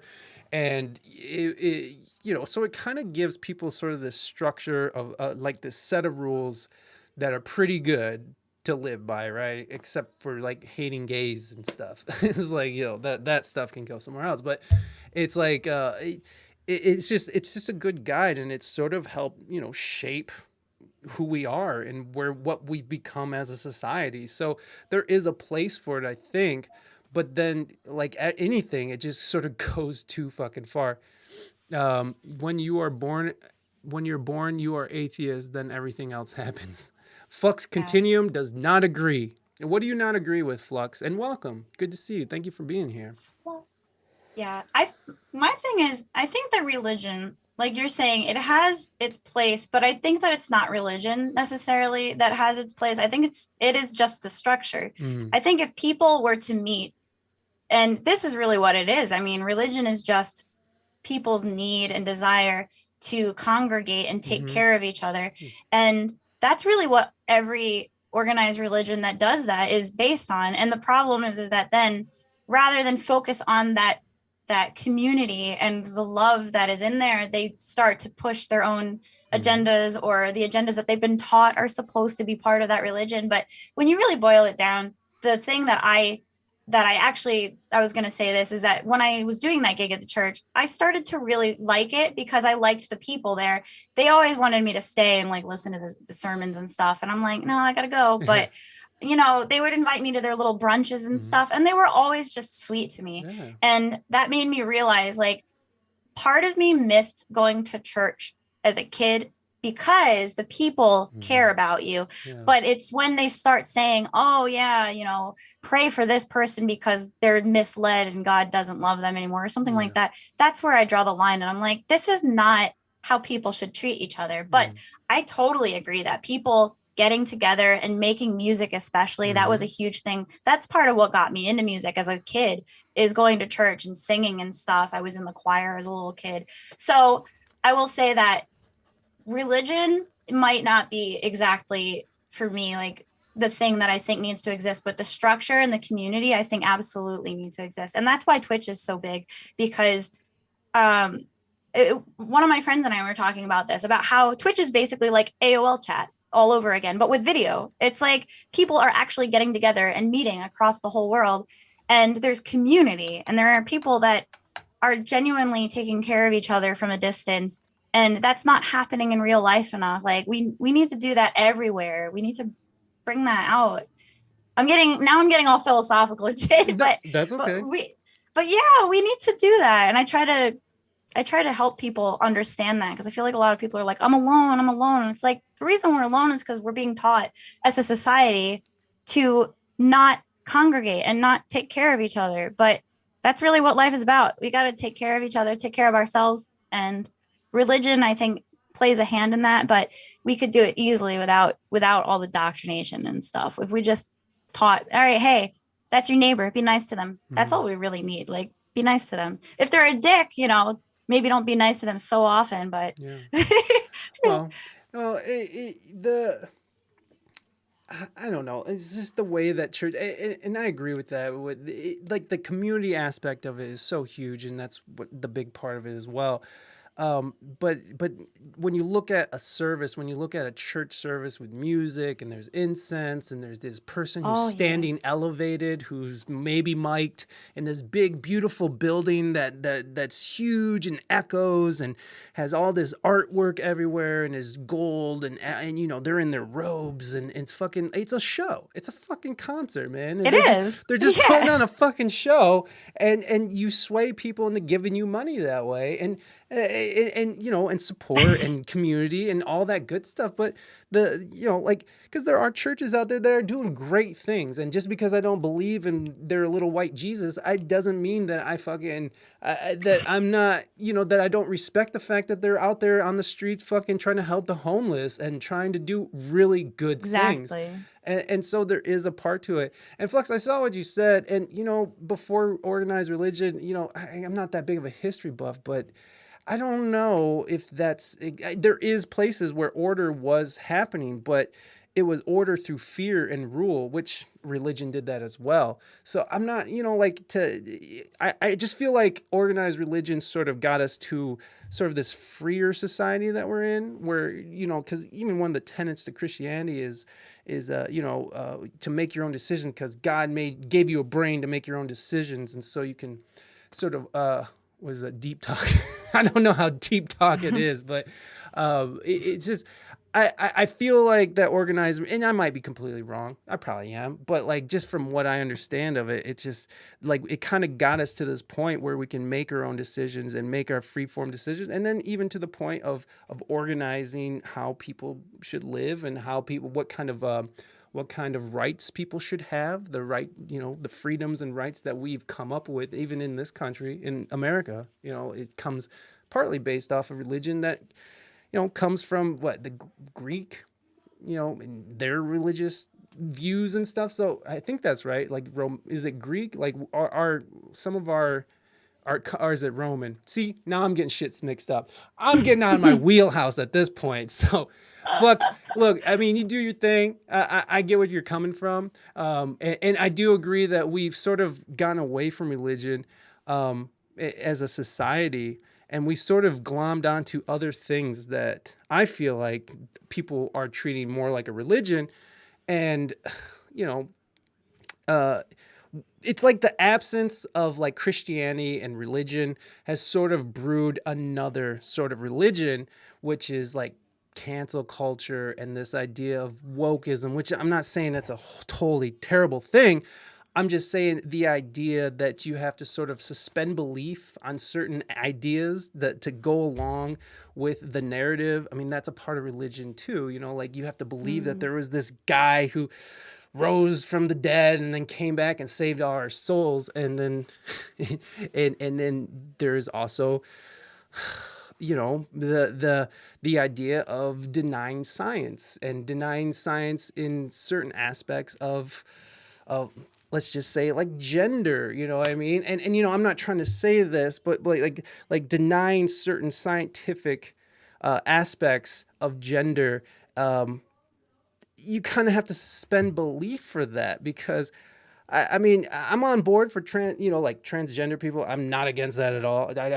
I just want people to know I'm not trying to say anything bad about transgender, but this idea that, we have to, there's no way of saying this without sounding like an asshole, but there's this thing where Bill Gates rose on the 13th. Stop. I'm trying to be serious here, damn it. And I'm trying to say it in a way that's not going to just be horribly offensive, but there is this sort of, just in the example of you know what? Here's a better example that's not going to be so offensive. With this idea of a lab leak, right? There's this idea that if you talk about the lab leak, then you are racist against Asian people, which is just ridiculous. It's like, the first of all, the Chinese government, the Chinese government is they're enslaving people. Okay, there are Muslims that are enslaved, and by the way, Hugo Boss is buying cotton from said slave owners. So they literally have slaves right now. Just sort of paint a picture here. But the idea that this lab leak was debunked, right? And like the New York Times came out and said, this lab leak is a debunked idea. There's no validity to it. And anybody who says anything about it is a racist against Asians. Well, that's crazy. First of all, we don't know where the virus came from anyways. So to just dismiss this is kind of crazy to me in the first place.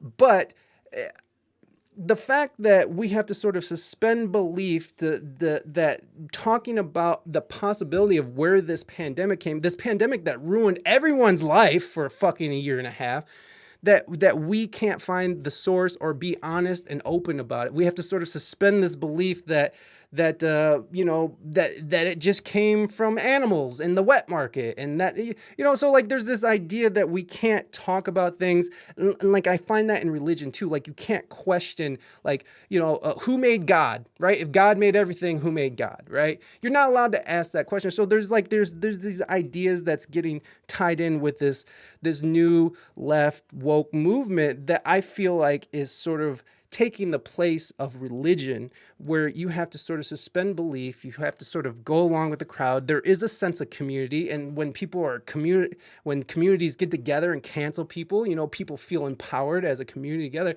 So I think that there is this place that's open for religion, and there's always a place that's going to be open for religion, because there's always going to be people who have questions about the unknown, and there's always going to be people who want answers, and religion is sort of a quick fix for that. And so is sort of this idea of wokeism. And I'm on the side of most of these things, but I do think that some of this shit goes too far, like religion. So I don't know. Yeah. That was a lot. And that's okay. This is stuff that I usually avoid talking about on my stream, because it's such a touchy subject. So I'm just sitting here like, wow, he's talking about this, which is cool. This is where we're at all the time. Because people need to talk about this stuff. Exactly. And it's scary because you can't, like you're saying, like you can't have certain opinions, I feel like. And so a lot of people just don't talk about it.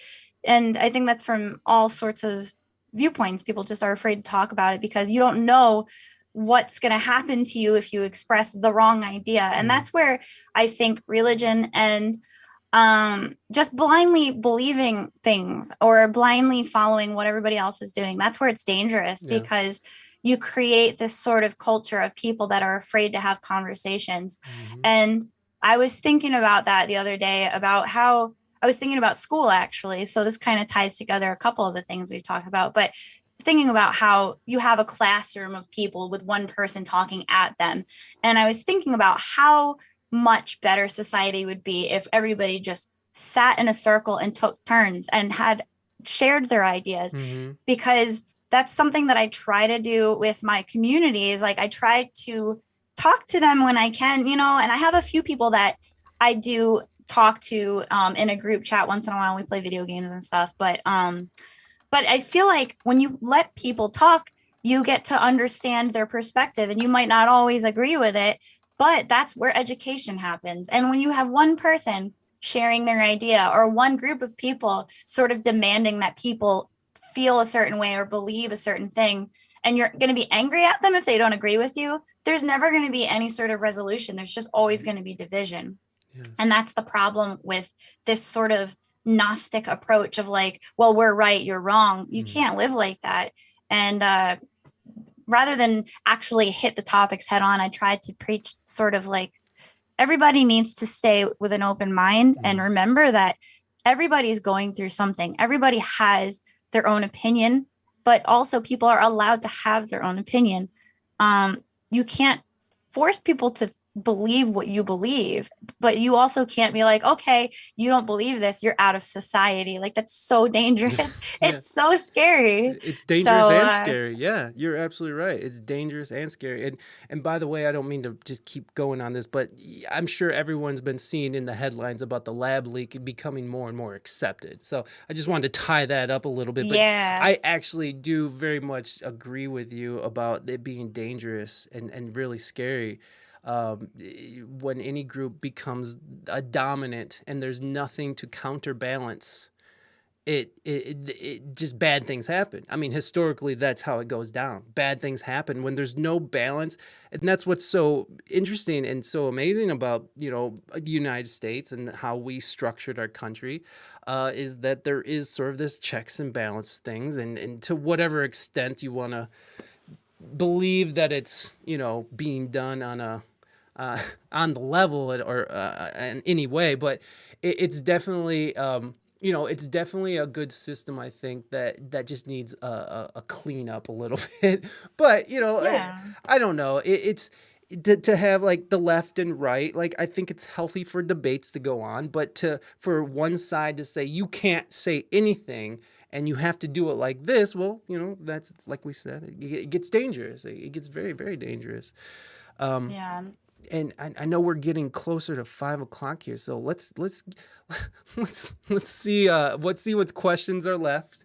We'll leave this conversation behind. Or I think that I enjoyed it. Yeah, I think that we sealed that up pretty good, anyways, because that conclusion of danger, Will Robinson. I think that's the idea here. It's fucking dangerous to have one idea, one set of ideas. Go ahead. Can I say one more thing? Of course.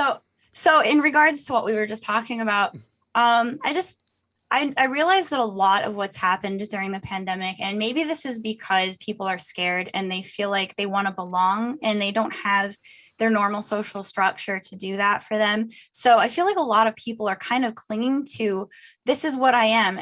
And they're labeling themselves so finitely, like these little teeny descriptors are like, this is my identity. This is what I am. And I don't know if my people who normally hang out in my stream have noticed this about me, but I very strictly try to stay away from labels.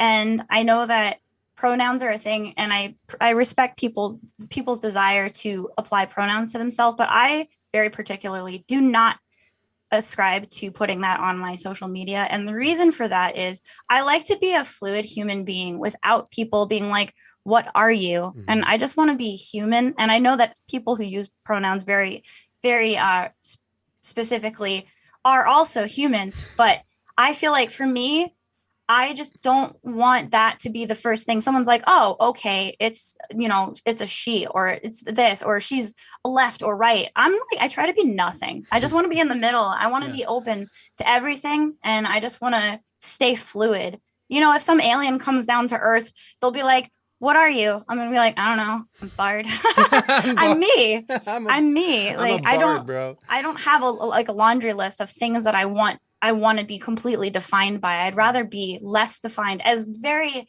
little defined as possible. Yeah. So that's kind of like, I think that's another thing that's going on in society, where people are like, you're not this thing that I identify as, so therefore we're not brother and sister as humans. And it's like, no, we are. Right. We absolutely are. We have to keep that in mind, because if we start separating ourselves too much, we're going to lose touch with what it's just like to be human. Mm. So that's it. Okay, that's my 2 cents on that. No, I had to say it. no, I'm done. I'm shutting really up. no, I'm really glad you said that. No, is that it's a beautiful thing too, because we are getting a little labely, and it's only creating more and more division. It's like, here's the line that you cannot cross, and so don't, like, there's no, you can't even question this line or anything. It's just and I'm with you too. Like, I'm not an asshole. If someone wants to be called Zay, I'm like, hey, what's up, Zay? Let's do it, baby. Like, whatever it is, I'm down with it.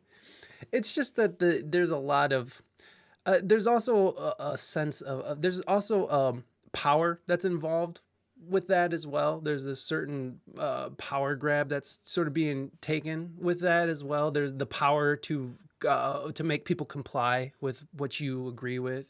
There is power in that, and as much as people don't want to, think of like these activists as people just trying to acquire power, it is that. I mean, we're human. Like, you think that people who are activists, I mean, for what BLM stood for, like, I'm with it, but what it's sort of become and sort of the outcome of it, and when you find out that the head of it, one of the creators, was, is this trained Marxist socialist who just bought a mansion in Topanga Canyon.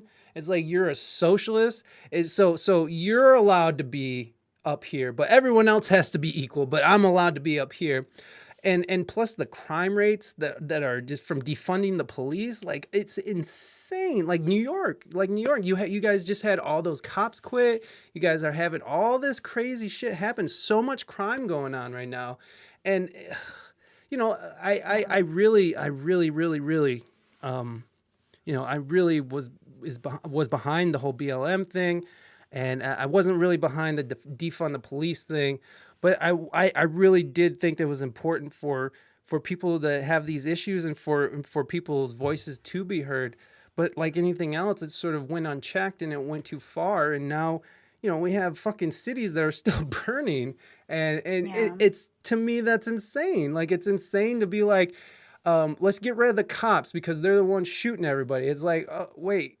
I know there's problems with the cops, and there does need to be reform with the cops. But when you took the cops out of these cities, immediately crime rose by 40% Man. And that's insane. That's insane. So I definitely think cops need to be reformed, and that's just one specific thing. That's just one specific thing that I'm talking about. And I'm not trying to shit on BLM or any of these movements. It's just, Chicago is a fucking mess. But it is. But these are things we should be talking about. These are things that we need to point out, because Montreal police are kind of racist. Probably most police probably get labeled as racist. You know what, guys? Thank you so much for all the subs. I'm seeing it. Mighty. Thank you for subbing to Sound Serum and Willie Beans. Thanks again for gifting another sub to Lord Helmet. They shot 2 black kids. What's interesting is when you ask people, oh my gosh, what is happening? Lord Helmet. They're showering you with love. Oh my God. Wallace. Just let it happen. Just let the love wash over you. It gets sticky if you don't wash it off, though, so you should probably take a shower after this. I will be showering.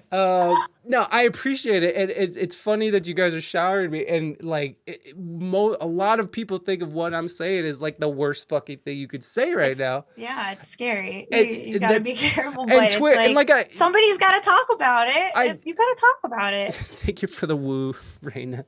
Thank you guys for all the love. I really appreciate it. Oh my God, you guys. Enjoy B. Thank you for gift subbing that to Wallace, Lord Helmet. Thank you for gift subbing to Platypus Palmera. And now there's a hype train. How dare all of you? How dare all of you? All right, so there's a hype train thing. Look, we're going to ask these questions. Do you mind if we go over a little? Are Go for it. Do you mind? I know I told you we'd be out by a certain time, but it's looking like... No, that's cool. I could honestly sit here and talk about this stuff all day, because this is the stuff I think about all the time. And I just don't really talk to people about it too much, because like we were saying, it's kind of scary too. unless you know that a person's in the like not affiliated with anything. You're like, oh, okay, cool. You just hang back and watch all the chaos too. Cool. Yeah. That's my affiliation with everything. I'm just like, I sit back and I'm like, oh shit, what's happening in the world right now? Yeah. And it's just, that's why I just hang out in my room and garden every once in a while. So yay. But yes, questions. We will get the question. Let me do the raid song real quick, and then we'll finish out these questions, and then we'll get to Cypher Deluxe. I'm sorry, guys. I know we're running behind, but there's just too much to talk about. There's just too much to talk about. There is. All right, guys. This is for you guys because there's a hype train, and so I have one song for a hype train and a raid. So this is it. Hold on. I need to get an emote for this or something. I need to get like a scene or something that indicates what I'm doing. Okay. I don't know why I still need the lyrics either. It's like there's like 5 words to this whole song. All right, here we go. All right, guys, here's the hype train song. It's raining tacos from out of the sky. Tacos. No need to ask why. Just open your mouth and close your eyes. It's raining tacos. It's raining tacos. Out in the streets, tacos. All you can eat. Lettuce and shells, cheese and meat. It's raining tacos. Yum, yum, yummity, yum. It's like a dream. Yum, yum, yummity, yum. More sour cream. It's raining tacos. Ooh, tacos. Ooh, tacos. Ooh, it's raining tacos. It's raining tacos from out of the sky. Tacos. No need to ask why. Just open your mouth, close your eyes. It's raining tacos. It's raining taco, yeah.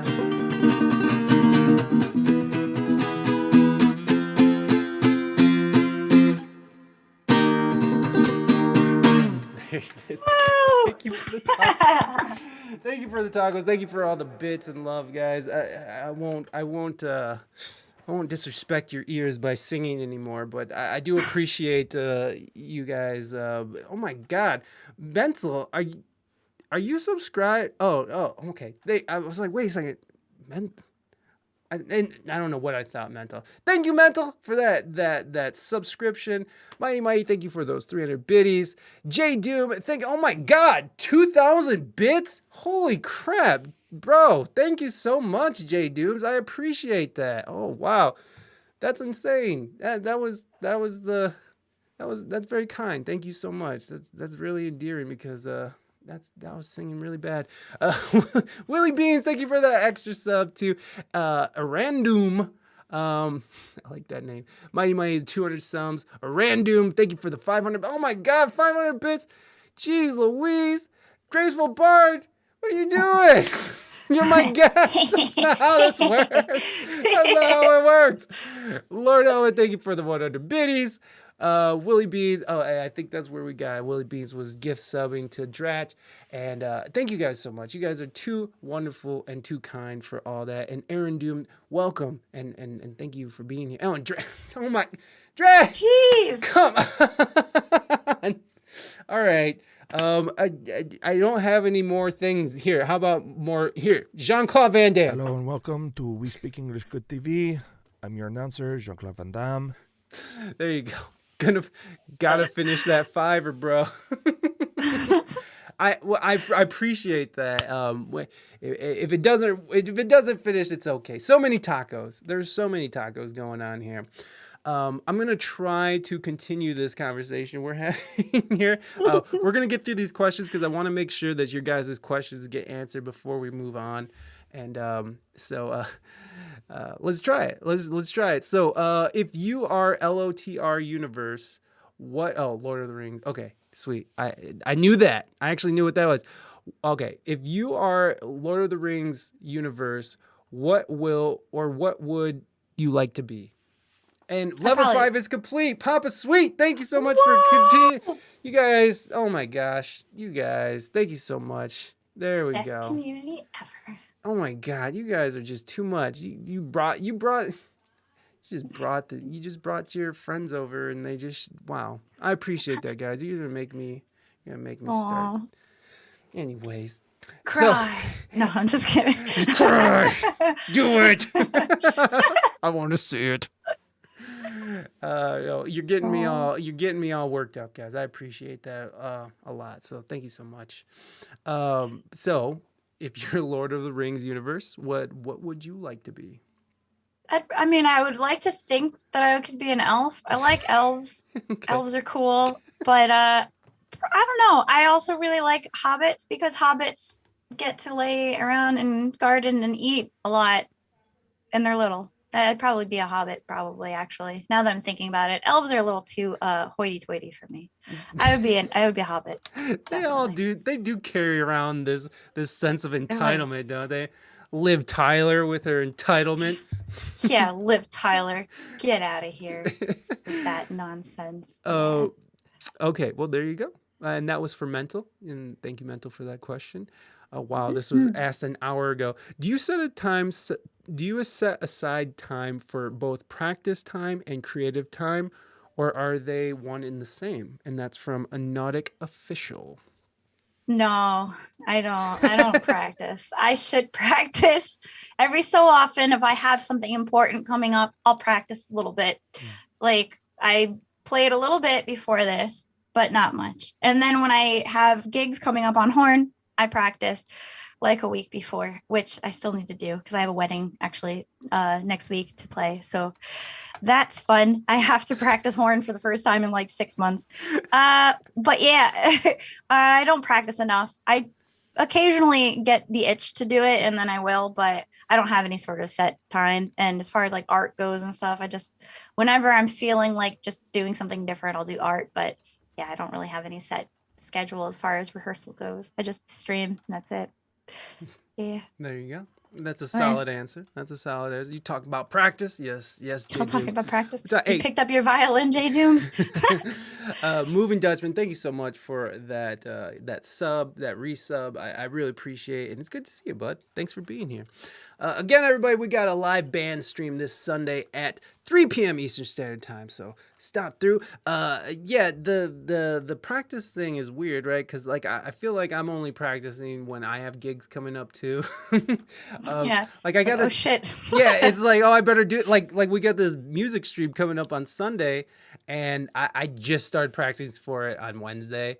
And then like a little this morning, and then I'll probably do something tomorrow, and then by Sunday I'll be a fucking maniac running around trying to set stuff up, coming in so cold that I'll probably and then I'll forget everything that I practiced. So yeah, it'll be great. My practice is like shower singing falsetto poorly. Yeah, exactly. Hey, shower man, singing every once in a while. Oh shit, here we go again. Yeah, no, this the practice thing is a weird thing, but I like the drums a lot. Like, because I just bought these electronic drums, some Roland V drums, and I love those. But I haven't touched them in like a month since the last live band stream. So it's nice. it's just weird, right? It's like, but I feel like you are like me in a little bit, like where it's not like you're not working every day or working towards something every day. It's just that there's so much going on that you have to like sort of cover all these bases. I think that's part of the problem would be, maybe not a problem, but that's part of maybe some of the issues with being ADHD is that you have to sort of be involved in all these different things to keep from boring yourself into death, you know? Like it's just yeah, exactly. Because we get bored at the drop of a dime. So like if you get bored easily with just playing your French horn all the time, well, how much are you going to play your fucking French horn? You know, so you got to have some variety, I think. Great work on the railway today. Thank you, Moving Dutchman. Okay, let me get through these questions here. So oh my god, I didn't know there was like melodica solos and shit. Oh my god. What? If if anyone asks if you are a god, you say, and this is from Lord Helmet. Oh yeah. Yes. Yes. Of course. Of course. I just say yes. Bass solo. Okay, hold on, Mental. It's gonna be quick, Mental. It's gonna be quick because we're running behind. We're running behind. So how's everybody doing? How's your day? Everybody doing good? I know it's like we're running behind on this like made up end time. Praise the Nautic. Stop it, Nautic. Stop it, Nautic. Praise the don't do Grateful that. Bard. Okay, this is I'm gonna be playing my wife's U bass. Ooh, what? Welcome, All right. Change my answer. I want one of those. welcome U bass 420. I'm in the future. That's true, Mental. Mental is in the That's future. gorgeous. Mental's in the future, baby. Let me see. Okay. All right. This is my one and only solo bass stuff that I can do. So I'll show you what I can do.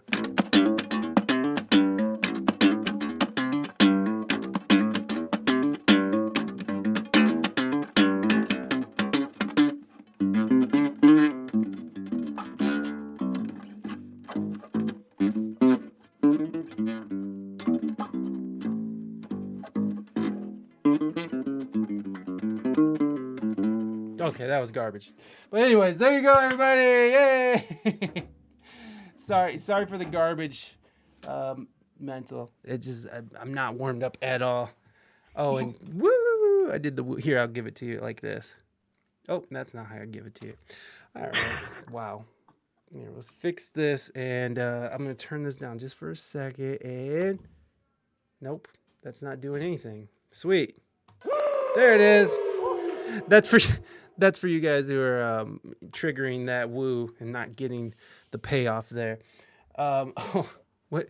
Hold on. Okay, bass solo done. Another bass. Okay, we just did that bass solo counts for both. Melodica solo. Okay, hold on. Let me see here. We'll get this done really quick, guys. I'm sorry, I'm running out. Eat your heart out. Eat your heart out, Les Claypool. All right, here we go. There we go.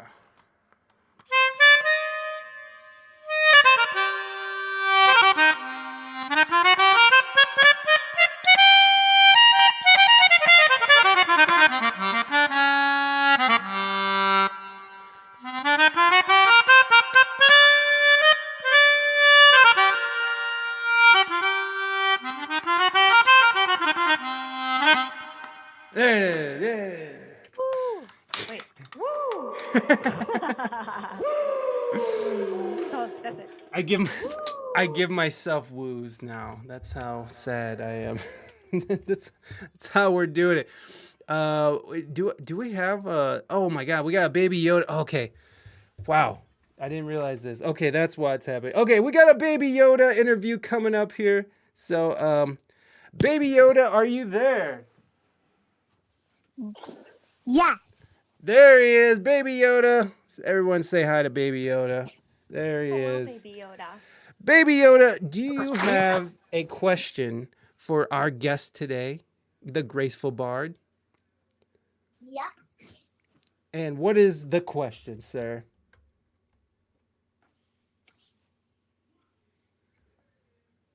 Whenever you're ready. You do like. Wait. Do you like? Wait, say that again. Say that again. Do you like jelly beans? Oh, there you go. Do That's you? a really great question. I love jelly beans. They're delicious. There you go. The Graceful Bard loves jelly beans. They're delicious. Do you have another question? Do you have another question, Baby Yoda? Not as I can think of. Oh, okay. The Graceful Bard, do you have a question for Baby Yoda? Baby Yoda, do you like jelly beans? Baby Yoda, the Graceful Bard has asked, do you like jelly beans? Yeah. Yes. Well, there Good you go. answer. The Baby Yoda, just so the moving Dutchman doesn't feel like he didn't get his fresh bars worth. How was your day? I just want to ask you a couple more questions, just so the moving Dutchman gets their money's worth here. So, how was your day so far, Baby Yoda? Pretty good. What did you do? I made some lemonade. I played my Nintendo Switch. And anything else? I landed my ship today. Oh, you landed your ship today? Yeah. That's pretty good for a baby. Hey, Yeah. I'm young. You can't expect that.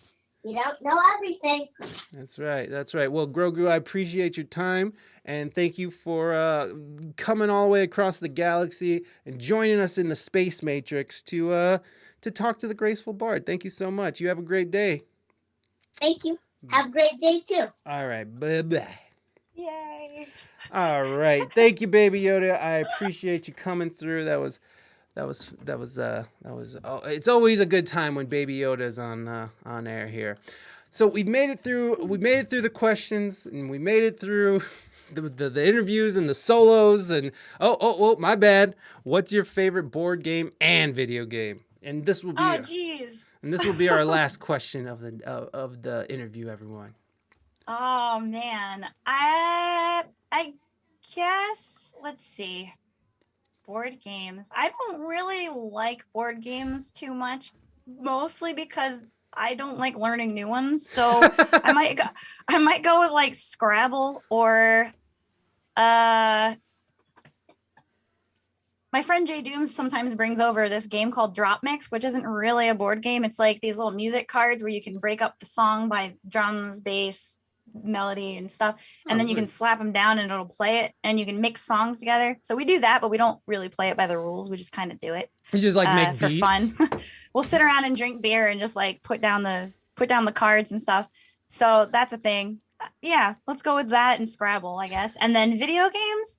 I don't know. I mean, I like MMOs, so I like. I used to play Ultima Online for many years, and then I've been playing Shroud of the Avatar for some years. But I also like puzzle games. I like games where I can build things. So I like Roller Coaster Tycoon, which I recently downloaded the original, and I've been playing that because I'm a nerd and I like it. Stuff with good character creation. I don't know, things like that. Do you mess with Minecraft? No, Minecraft. So I get really bad motion sickness, and Minecraft, unfortunately, is one of those games that I can't watch too long because I get sick. Yeah. So sort of like I wanted to play DayZ because when DayZ came out, The Walking Dead was really popular and I was into it. And I was like, oh my God, a zombie sandbox game. I'm all about it. And I watched somebody play it for like 5 minutes and I like threw up and had to take a 20-minute nap. It was so bad. So I can't play really like first person games or anything like that.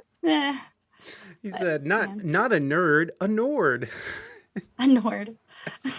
a Nord nerd. Back to the Nord. Back to the Nord. They're amazing. They're amazing. Oh my God. Ask her if she likes simulator games or not. Do you like simulator games? I know this is the last question. I mean, yeah, I do. I like flight simulator stuff, things like that. But again, it depends. I haven't played one in a really long time, so I don't know if it would mess with my motion sickness. But I have a friend on here who plays like a rocket simulation thing where you build rockets. I forget what that's called, but that game is one that I've always wanted to play and I just never got around to it. But I like watching other people play it. It's really fun. Check her IQ. What? No, this is kidding. He's saying it because he knew it because you love math. He knew you were smart because you're a math lover. Kerbal Space Program. Are you now? Do you believe that we're in a simulation? Now that's the real question. Is this? I kind of hope we are almost. I don't know. I mean, at this point, it would be nice to be like, "Oh shoot, I'm dead," and then you're like, "Oh, all right, that wasn't so bad." I don't know. Yeah. Sometimes I think to myself, I'm like, I must have put my shit in my shit. I must have put myself into this shit because there are things that happen to me in my life where I learn a lesson and I'm almost like, that lesson was a little creepy. That's almost like something, if I had control over my life before it happened, I'd be like, you need to learn this. I don't know. Yeah. I don't know. I feel like the more I let go of life, the more I'm kind of convinced that something weird is up. Something's strange. There are a lot of, what's it called when like two things happen simultaneously? Synchronicity. Yes. There's been so much synchronicity the last year where I'll be singing and then like a fire truck will go by and it's the exact same pitch of what like the note that I was on, or I'll like clink a spoon in the bowl and same thing, like something happens, or I'll say a word and the news is on in the other room and they say the exact same word. I'm like, what the fuck? So I don't know. I think it's very possible. That thing, I've gotten so used to it now that if I don't see those things happening in my life, I feel like I'm not on the right path. Like, because I always just take that shit as like, well, I must be doing the right thing because that's what's happening. Literally same. Exactly. But it's like, and when those things don't happen, and if I notice, like, wow, you know what hasn't happened in a while, like weird little occurrences, like I'll be like, I wonder what the fuck I'm doing wrong, I guess. But that's all you can look at. There's this one time when I was 16 or 17, and me and my friends just ran off to New York City, of all places. And we're from Ohio. We've never been to New York City. We're just like some Ohio bumpkins in the big city, So it was like, it was really cool.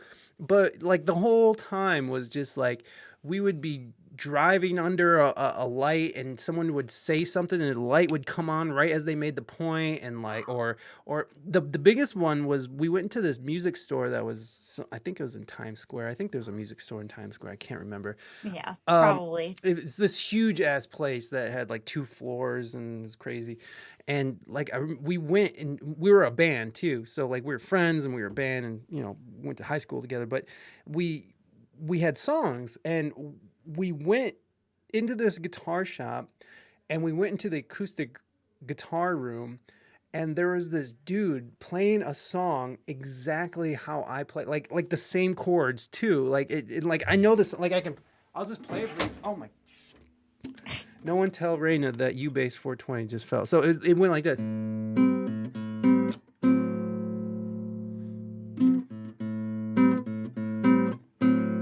Just like this very simple thing. And I know that's probably like a very, I'm sure a lot of people have played that rhythm before, but it was just such a weird thing. And he was playing it exactly how I played it, but his B section went somewhere else. And it was way cooler than my B section, which I can't remember. Reina, Mike broke your guitar. Hey, what did I say? What did I say? Anyways, yeah. So synchronicity, quite a thing. And the simulation theory, baby. All right, guys. Now that it's 5:30, if there's anyone that's interested in doing Cypher Deluxe, let me know now. Go ahead and jump into the. Oh yeah. Okay. So. Holden had to go. Usually Behind the Suit does it, but he has to. He's starting his own stream, so Holden Behind that Suit's not going to participate. But if anyone is interested in jumping in, Pizza Jams, what's up, baby? You here for Cypher Deluxe or what? If anyone is interested in sharing a talent. Yes, well, I'm going to explain that right now. Enjoy being so Cypher Deluxe, which I just put that little thing there. Cypher Deluxe is what we do in the Discord and on air. It is a way for the community to share their talents. So if you have a song, a poem, if you want to rap a verse, or if you have an idea or just anything you want to share, this is the time. But I try to keep it creative. So like if you just want to come on and just like yell Baba Booey or whatever, that's not what it's for. But if you are interested in rapping a verse, Mental came on once and he read a poem that he wrote, and we've just had all kinds of different people come on and perform in different ways. So if anyone is interested in doing that, right now is the time. You can jump into the Discord, which is right up there. I'll put it again. And you can jump into the Cypher Deluxe text channel and just sign up and say, hey, I would like to go. And let me know what you want to do. And I have beats, some royalty-free beats that can I come in and tell? Yeah, you could come in and No, please don't yell. But if it's Billy Beans. Willie Beans. I mean, if you want to yell ooh doo doo poo poo, that's not really the point. But Willie Beans, if you do want to come in and rap about ooh doo poo poo, that's cool. If you want to tell a poem, just yelling is just not for me right now, Willie Beans. A lot of my people are all actually streamers. There are quite a few Really? of them that are very talented too, like Amazing. the Sound Serum. I'm looking at you, Oh. Sound Serum. Enjoy Sounds- Being, Drag Attack. Willie Beans does music too. Drag, a lot of these guys. You stream drag? I didn't even know drag He stream. does now. How He dare started. He played in Synth Fest and he played in my 505 Fest. He's a synth wizard now. He's getting there. He's doing a kick-ass job. Brand new to music. He's a natural at it. Very good. Amazing. Enjoy being. I'm following you right now. Okay, Morpheus. All these lols. What's going on? What are you guys doing? Yeah, Sound Serum. I'm looking at you. Oh, geez. Aw, jeez. Yeah. So Be immortalized with me, guys. Sorry. I'm not sure if Bard, were you interested in doing a little demonstration as well? And I could do a little demonstration if you guys want. I could do a little loop. Yeah. So we're gonna get set up. Let me get set up, and anybody who's interested in going into Cypher Deluxe, please do jump in the Discord now. If not, totally cool. It's not a big deal if you don't feel like performing. I get it. But go ahead, jump in the Discord. I'm gonna. What just happened? What just happened? Sorry, guys. Okay, so we're gonna go. If Bard, if you need to use the restroom, this would be a good time because I'm gonna run a video, and then when we come back, the Graceful Bard is gonna do a quick loop for us, and then we're gonna open up the forum, and whoever wants to perform may perform. Yeah, you can share that, Mental. Of course you can. You know you can. Get your ass in here. Let's do it.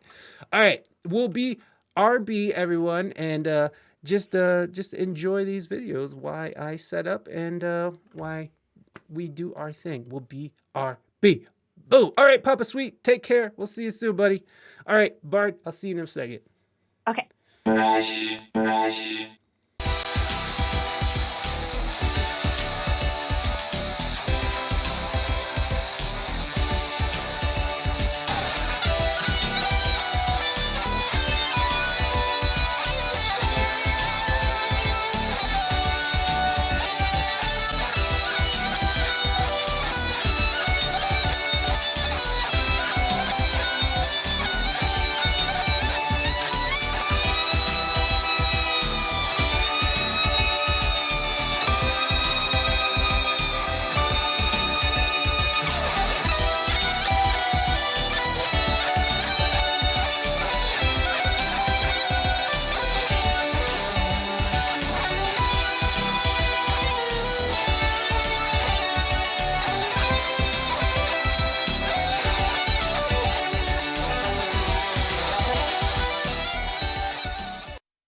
Wanna have control. Want a perfect body.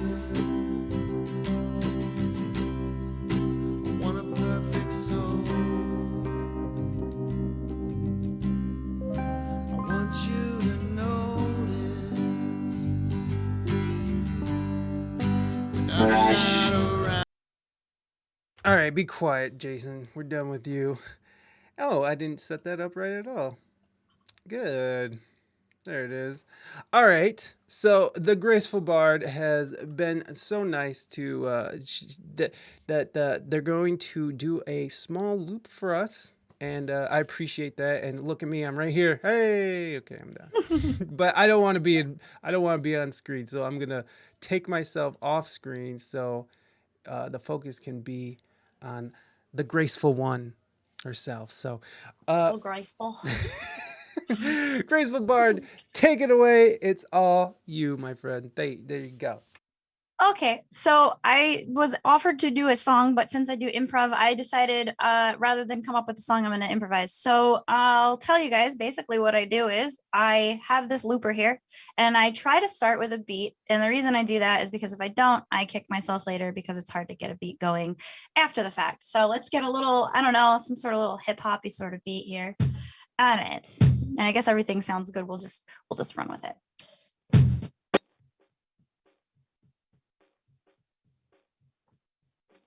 So you got the beat, and then we'll get a little keyboard of sorts. Give it maybe 8 measures. 8 measures to be on the safe side, I guess.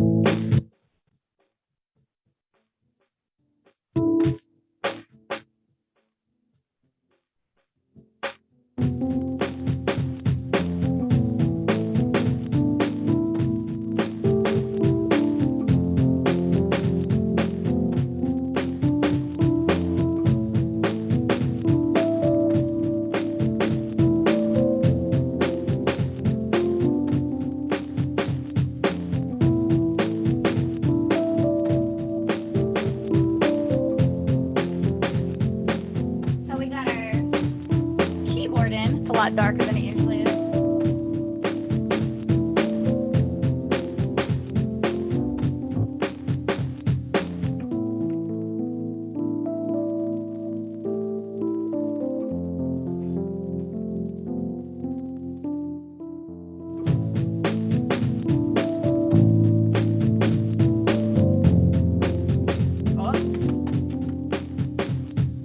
One thing I always forget to do is to change the measures on everything. Here we go. I meant to do that.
So that's a small sample of what I do. And that was just off the cuff, just going with the flow of whatever. That was awesome. Thank you.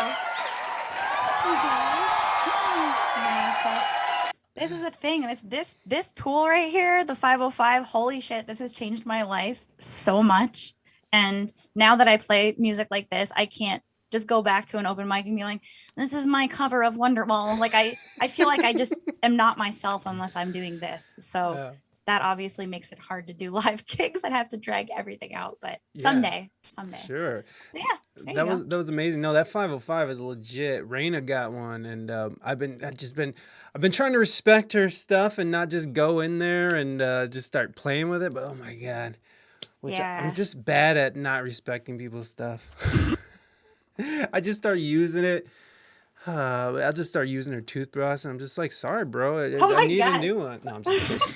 I'm just kidding. I like how the theme of today is I'm not an asshole, but but I'm totally... I just like to use other people's stuff constantly. I just take what's not mine. I just say the things people don't want me to say all the time. That's just what I do. Okay, so I see we got some folks in the Cypher Deluxe, and Graceful Bard, do you mind sticking around and for the performances? Hell yeah. I wouldn't miss it for the world. Awesome. So it looks like we got Mental. Mental I got first. This is the first one I saw in there. So Mental, go ahead and unmute yourself and introduce yourself to everybody. Mental. Oh, I gotta get in there too. Shit, I forgot. There we go. What's up, Mental? How you doing, buddy? Yeah, good. My name is Mental and I'm from India. It's actually 3:15 a.m. here. Mental's a bit of a night owl. Thank you for staying up late, buddy. I appreciate you staying up late and hanging out with us. What are you gonna read for us today? Yeah, first of all, I'm telling you, I'm reading some sharis that I wrote. Sweet. That's amazing. Yeah. So I'm telling you what exactly shari means. Shari is a form of poetry that's written in Urdu or Hindi. So it's basically a verse. Nice. Hell yeah, I'm ready for it. Okay, so the first one is क्या मेरा है क्या तेरा है क्यों इस पर वक्त गवाता है अब मैं जाऊंगा कल तू जाएगा हर कुत्ते का दिन आता है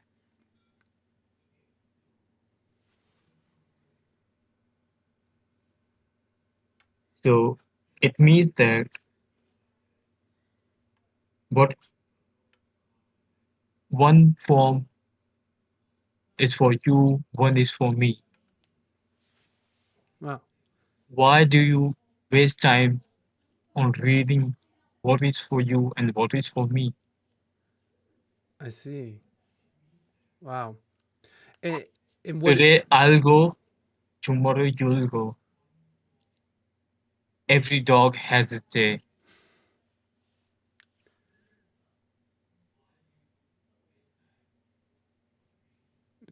is that the whole poem? Yeah, Okay. it's a verse. That's awesome. No, I mean that's the great thing about art and poetry is that it doesn't have to be some long sonnet that's that takes you 3 days to read. It can just be something short and sweet like that.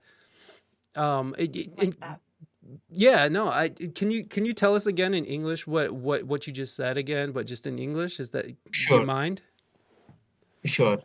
So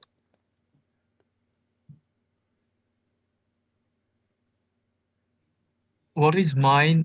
What is yours? Why do you waste time on that? Today I'll go, tomorrow you'll go. What? Every dog has its day. Yeah, that's real shit, man. That's real shit. Mhm. And it sounds beautiful too in your language too, man. It's just That's awesome. It sounds better in your language. I mean, I know now that I know what it means too, but I think it sounds almost better in your own language. Which you wrote it in Yeah, your own language for your, yeah, so that makes sense. But yeah, yes. but that's awesome, man. Yeah, thank you, Mighty Mighty, for those claps. You got some claps going for you, Mental. Yeah, Uh, no, and that's super deep, man. Like, is that written about anyone in particular, or is that just something you came up with? no, I I wrote this when Corona came to India. Mm, yeah. Wow. Yeah. Yeah, and how's everything going on right now, man? Is everything going on? Is everything going in the right direction in India? I know we've only heard bad things on the news, so. No, no, no, no. Media is giving you wrong reports. It's actually good in India right now. Oh, okay. So it's getting better. It's getting better. Yes. Okay, good. I'm glad. Mental, thank you so much, man. Uh, Oh, please go ahead. I can I can give you a two-line verse. Sure. Uh, it says that तूफानी तो रोज करा करते हैं जमाना तो तब हैरान होगा जब चांद भर जाएंगे. Nice. So it means that I do adventure daily. What do you do daily? No, it means that I do adventure daily, Oh, you do adventure. but everyone will be, everyone will be in uh what do you call, in awe In awe. Yeah. when I sit on the ground. Ah. Wow. I like that. That's cool. Yeah. Yeah, for sure. Like do so much that people are astounded when you sit still. Wow. That's cool. Yeah, Wow, that was that was a good interpretation, Bard. Wow. That was really quick too. Dude, Mental, thank you so much, man. Thank you for coming through and spitting some knowledge and giving us a little bit more culture other than, English all the time. So I appreciate that, man. thank you. All Thank right. you, Bart. Yeah, Thank you, man. Mike. Thank Yeah, you. of course, Mental. You have a great evening and get some rest, you scoundrel. It's night. All right, It's buddy. actual day. All right, buddy. I'll talk to you later. Okay, bye. Saucy chicken nugget, are you still there? Saucy. Saucy, did you have something you wanted to share? I'm waiting for Saucy. Saucy going once. Saucy going twice. Oh, Yes. he's there. He's there. Saucy, what's up, buddy? How you doing? What do you want to share with us today? I'm gonna change your name too. I have to sing a song. I'm doing a song. Okay, sweet. Let's hear it. One day I was walking up there. I saw every up in there, up in there, up in there.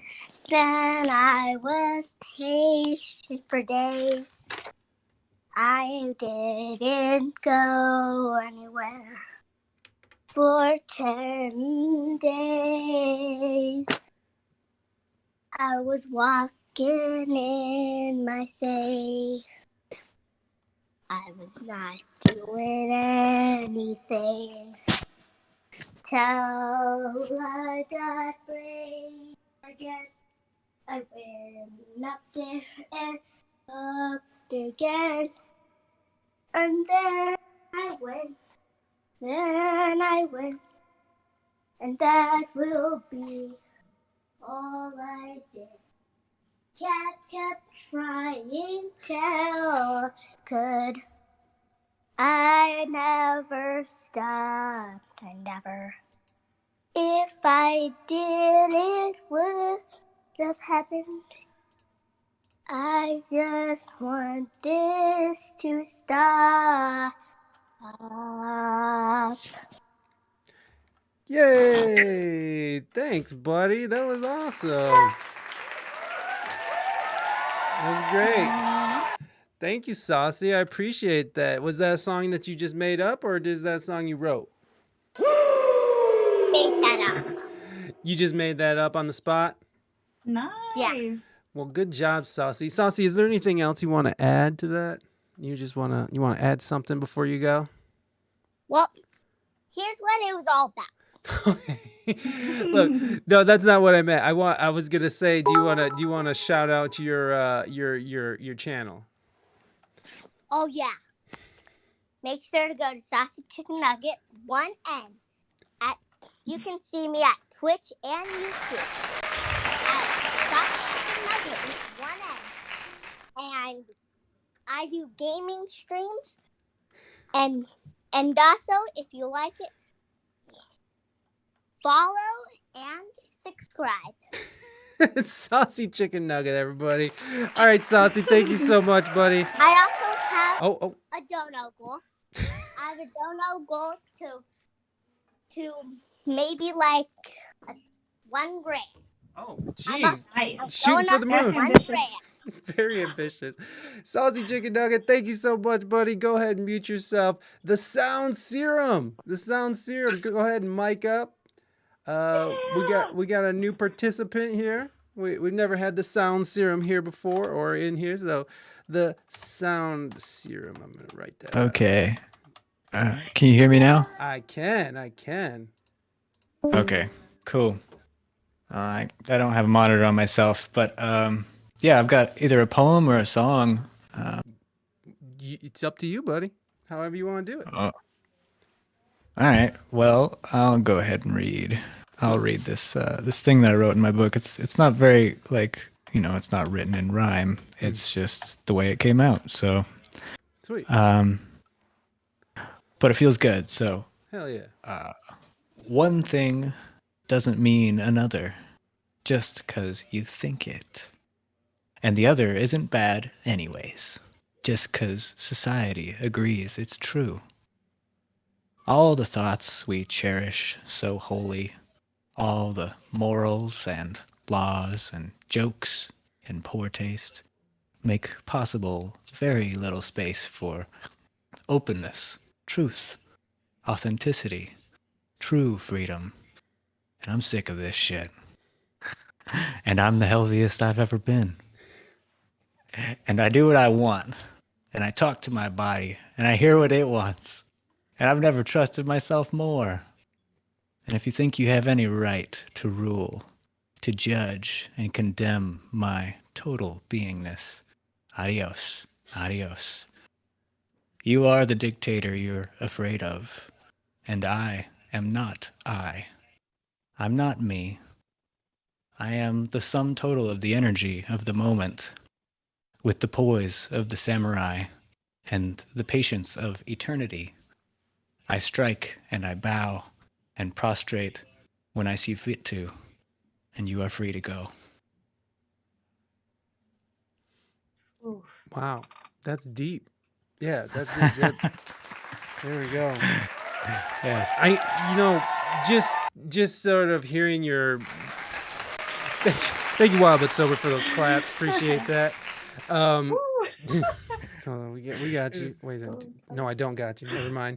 I don't have that set up yet. No, like I can see totally just by listening to your poem that. Thank you, Wild But Sober. I could see by or hear by just with your poem that some of the stuff we were talking about must have resonated, because like it was resonating with me, man. Yeah, definitely. Oh, it was a total gift to come and listen to you all share many different realms that I was able to see myself in and be alleviated by the conversation. So thank you. That's both. wonderful. Oh, no worries, man. Thank you for being here, and thank you for sharing that. What state of mind were you in when you wrote that? Do you remember? I mean, because it seems like very passionate. It seems like when it came out, it must have just came out all at once, and you're just sort of what was your mood like, if you can remember, when you wrote that? Yeah, I think it came from a time when I was trying to kind of process. My father, he makes jokes and sometimes just kind of uses random racial slurs that he thinks he has permit to do so, and it doesn't mean to him what it means to other people, and so I was kind of processing just him being him, and me being me, and how I try to control him or want to change him sometimes, and that just doesn't. That's never flown. Yeah. It's never worked. He's who he is, and so but and I walk the balance between embracing him and being with who he is and how he sees things, and also creating my own boundaries, kind of like upholding my own, what, like, I don't know, some of the things he said, even though like I know he's not trying to cause harm, I still feel like some pain about. So I was processing that, and then it's also just it's like I see that, and I see like the kind of societal conversation and conversations that aren't happening, the ones that are and aren't happening, and I feel like it's hard to share what's really there, like just as though it's hard to share with my father, like, hey, even though I know you're not trying to cause harm, I felt pain, when you did this, and it's not like I want you to feel bad or try and convince you or control you, but I felt pain. Yeah, and they should know that. I mean, if someone loves you and like they're saying stuff that hurts you, then they should know that what they're saying hurts you. Yeah.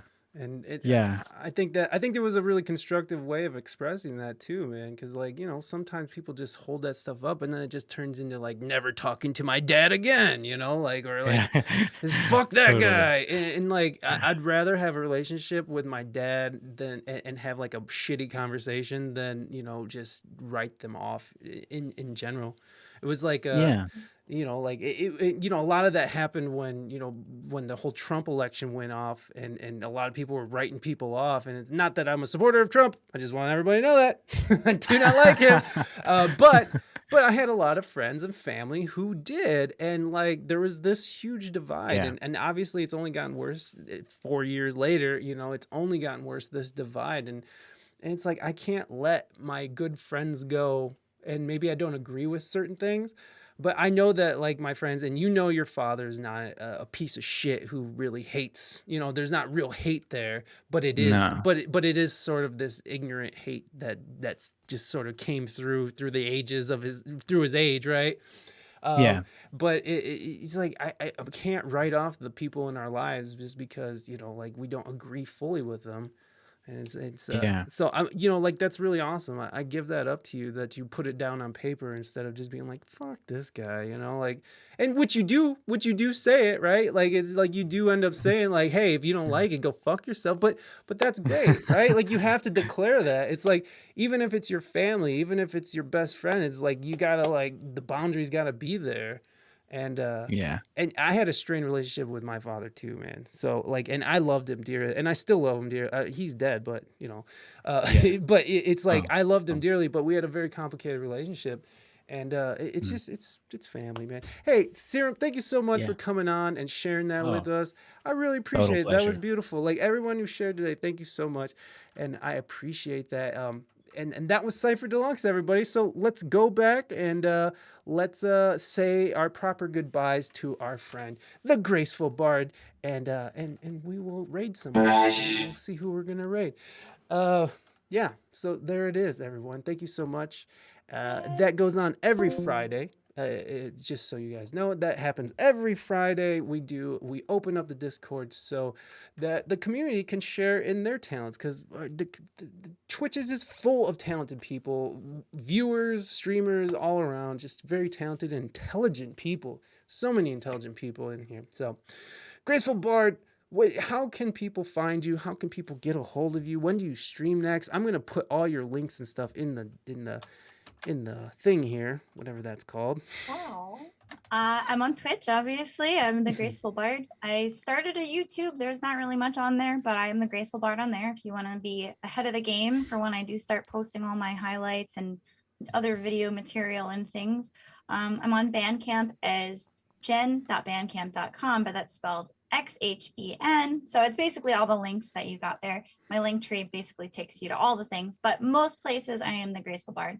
And I do have a Graceful Bard Bandcamp as well, but there's only one song on it. That was when I started out, my brother and I did a cover of the song Stones from Ultima. So we did that.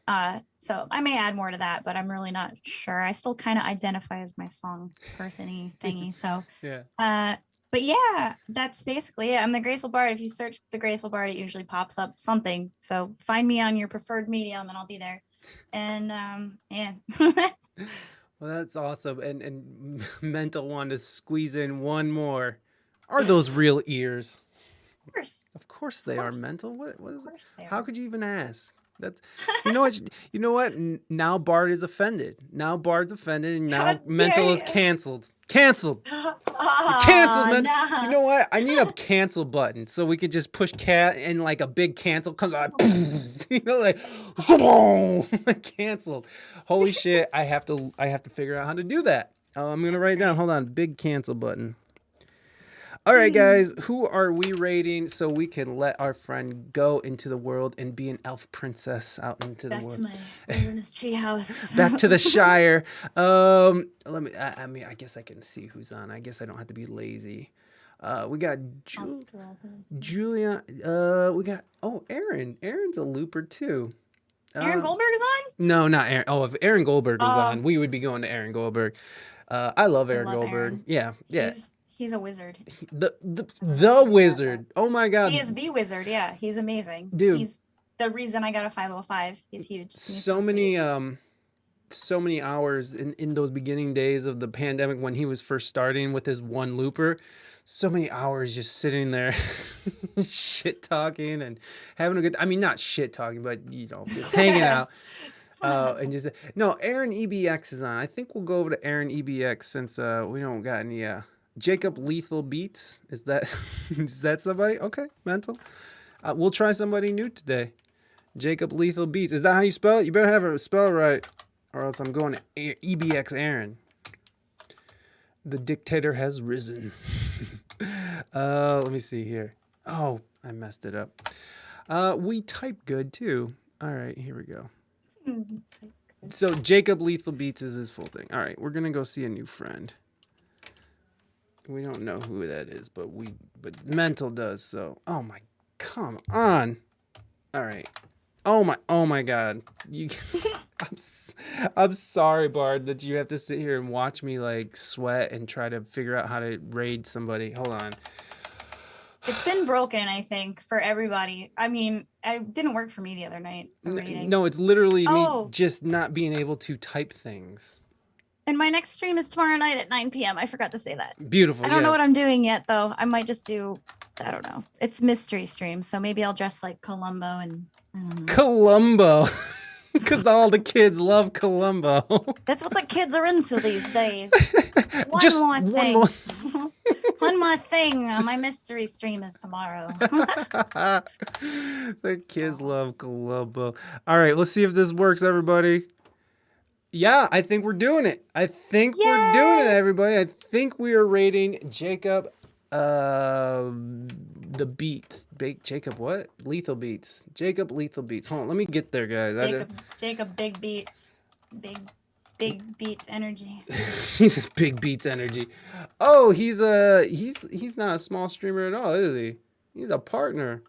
Look at this. Oh, and it's a production thing. So, all right, sweet. Hold on. Let me see if he's there first, because it looked like he wasn't there. So, it looked like he was gone. Big streamer raider. That's right. We stream up. Oh yeah, he's gone. Is he- No. Yeah, he's not sitting there, is he? Mento, we might have to cancel this raid, buddy. He's not there. I mean, I think he walked away for a second. Existence 130 is on. Ooh. What? Oh, there he is. There he is. Oh, Okay. he's back. He's back. Okay. He's back. All right, let's do it, guys. Let's go say hi to our friend Jacob Lethal Beats. Graceful Bard, you. thank you It so was much. Awesome. It was amazing talking to you. Thank you so much. And we will see you guys on Sunday at 3 o'clock for the live music stream. Come through, request songs. Let's be sexy. It's Sexy Sunday. And then we have Kelvin Thomas on Monday at 1 p.m. Eastern Standard Time. We'll see you guys there. 3, 2, 1. Woo! Awesome.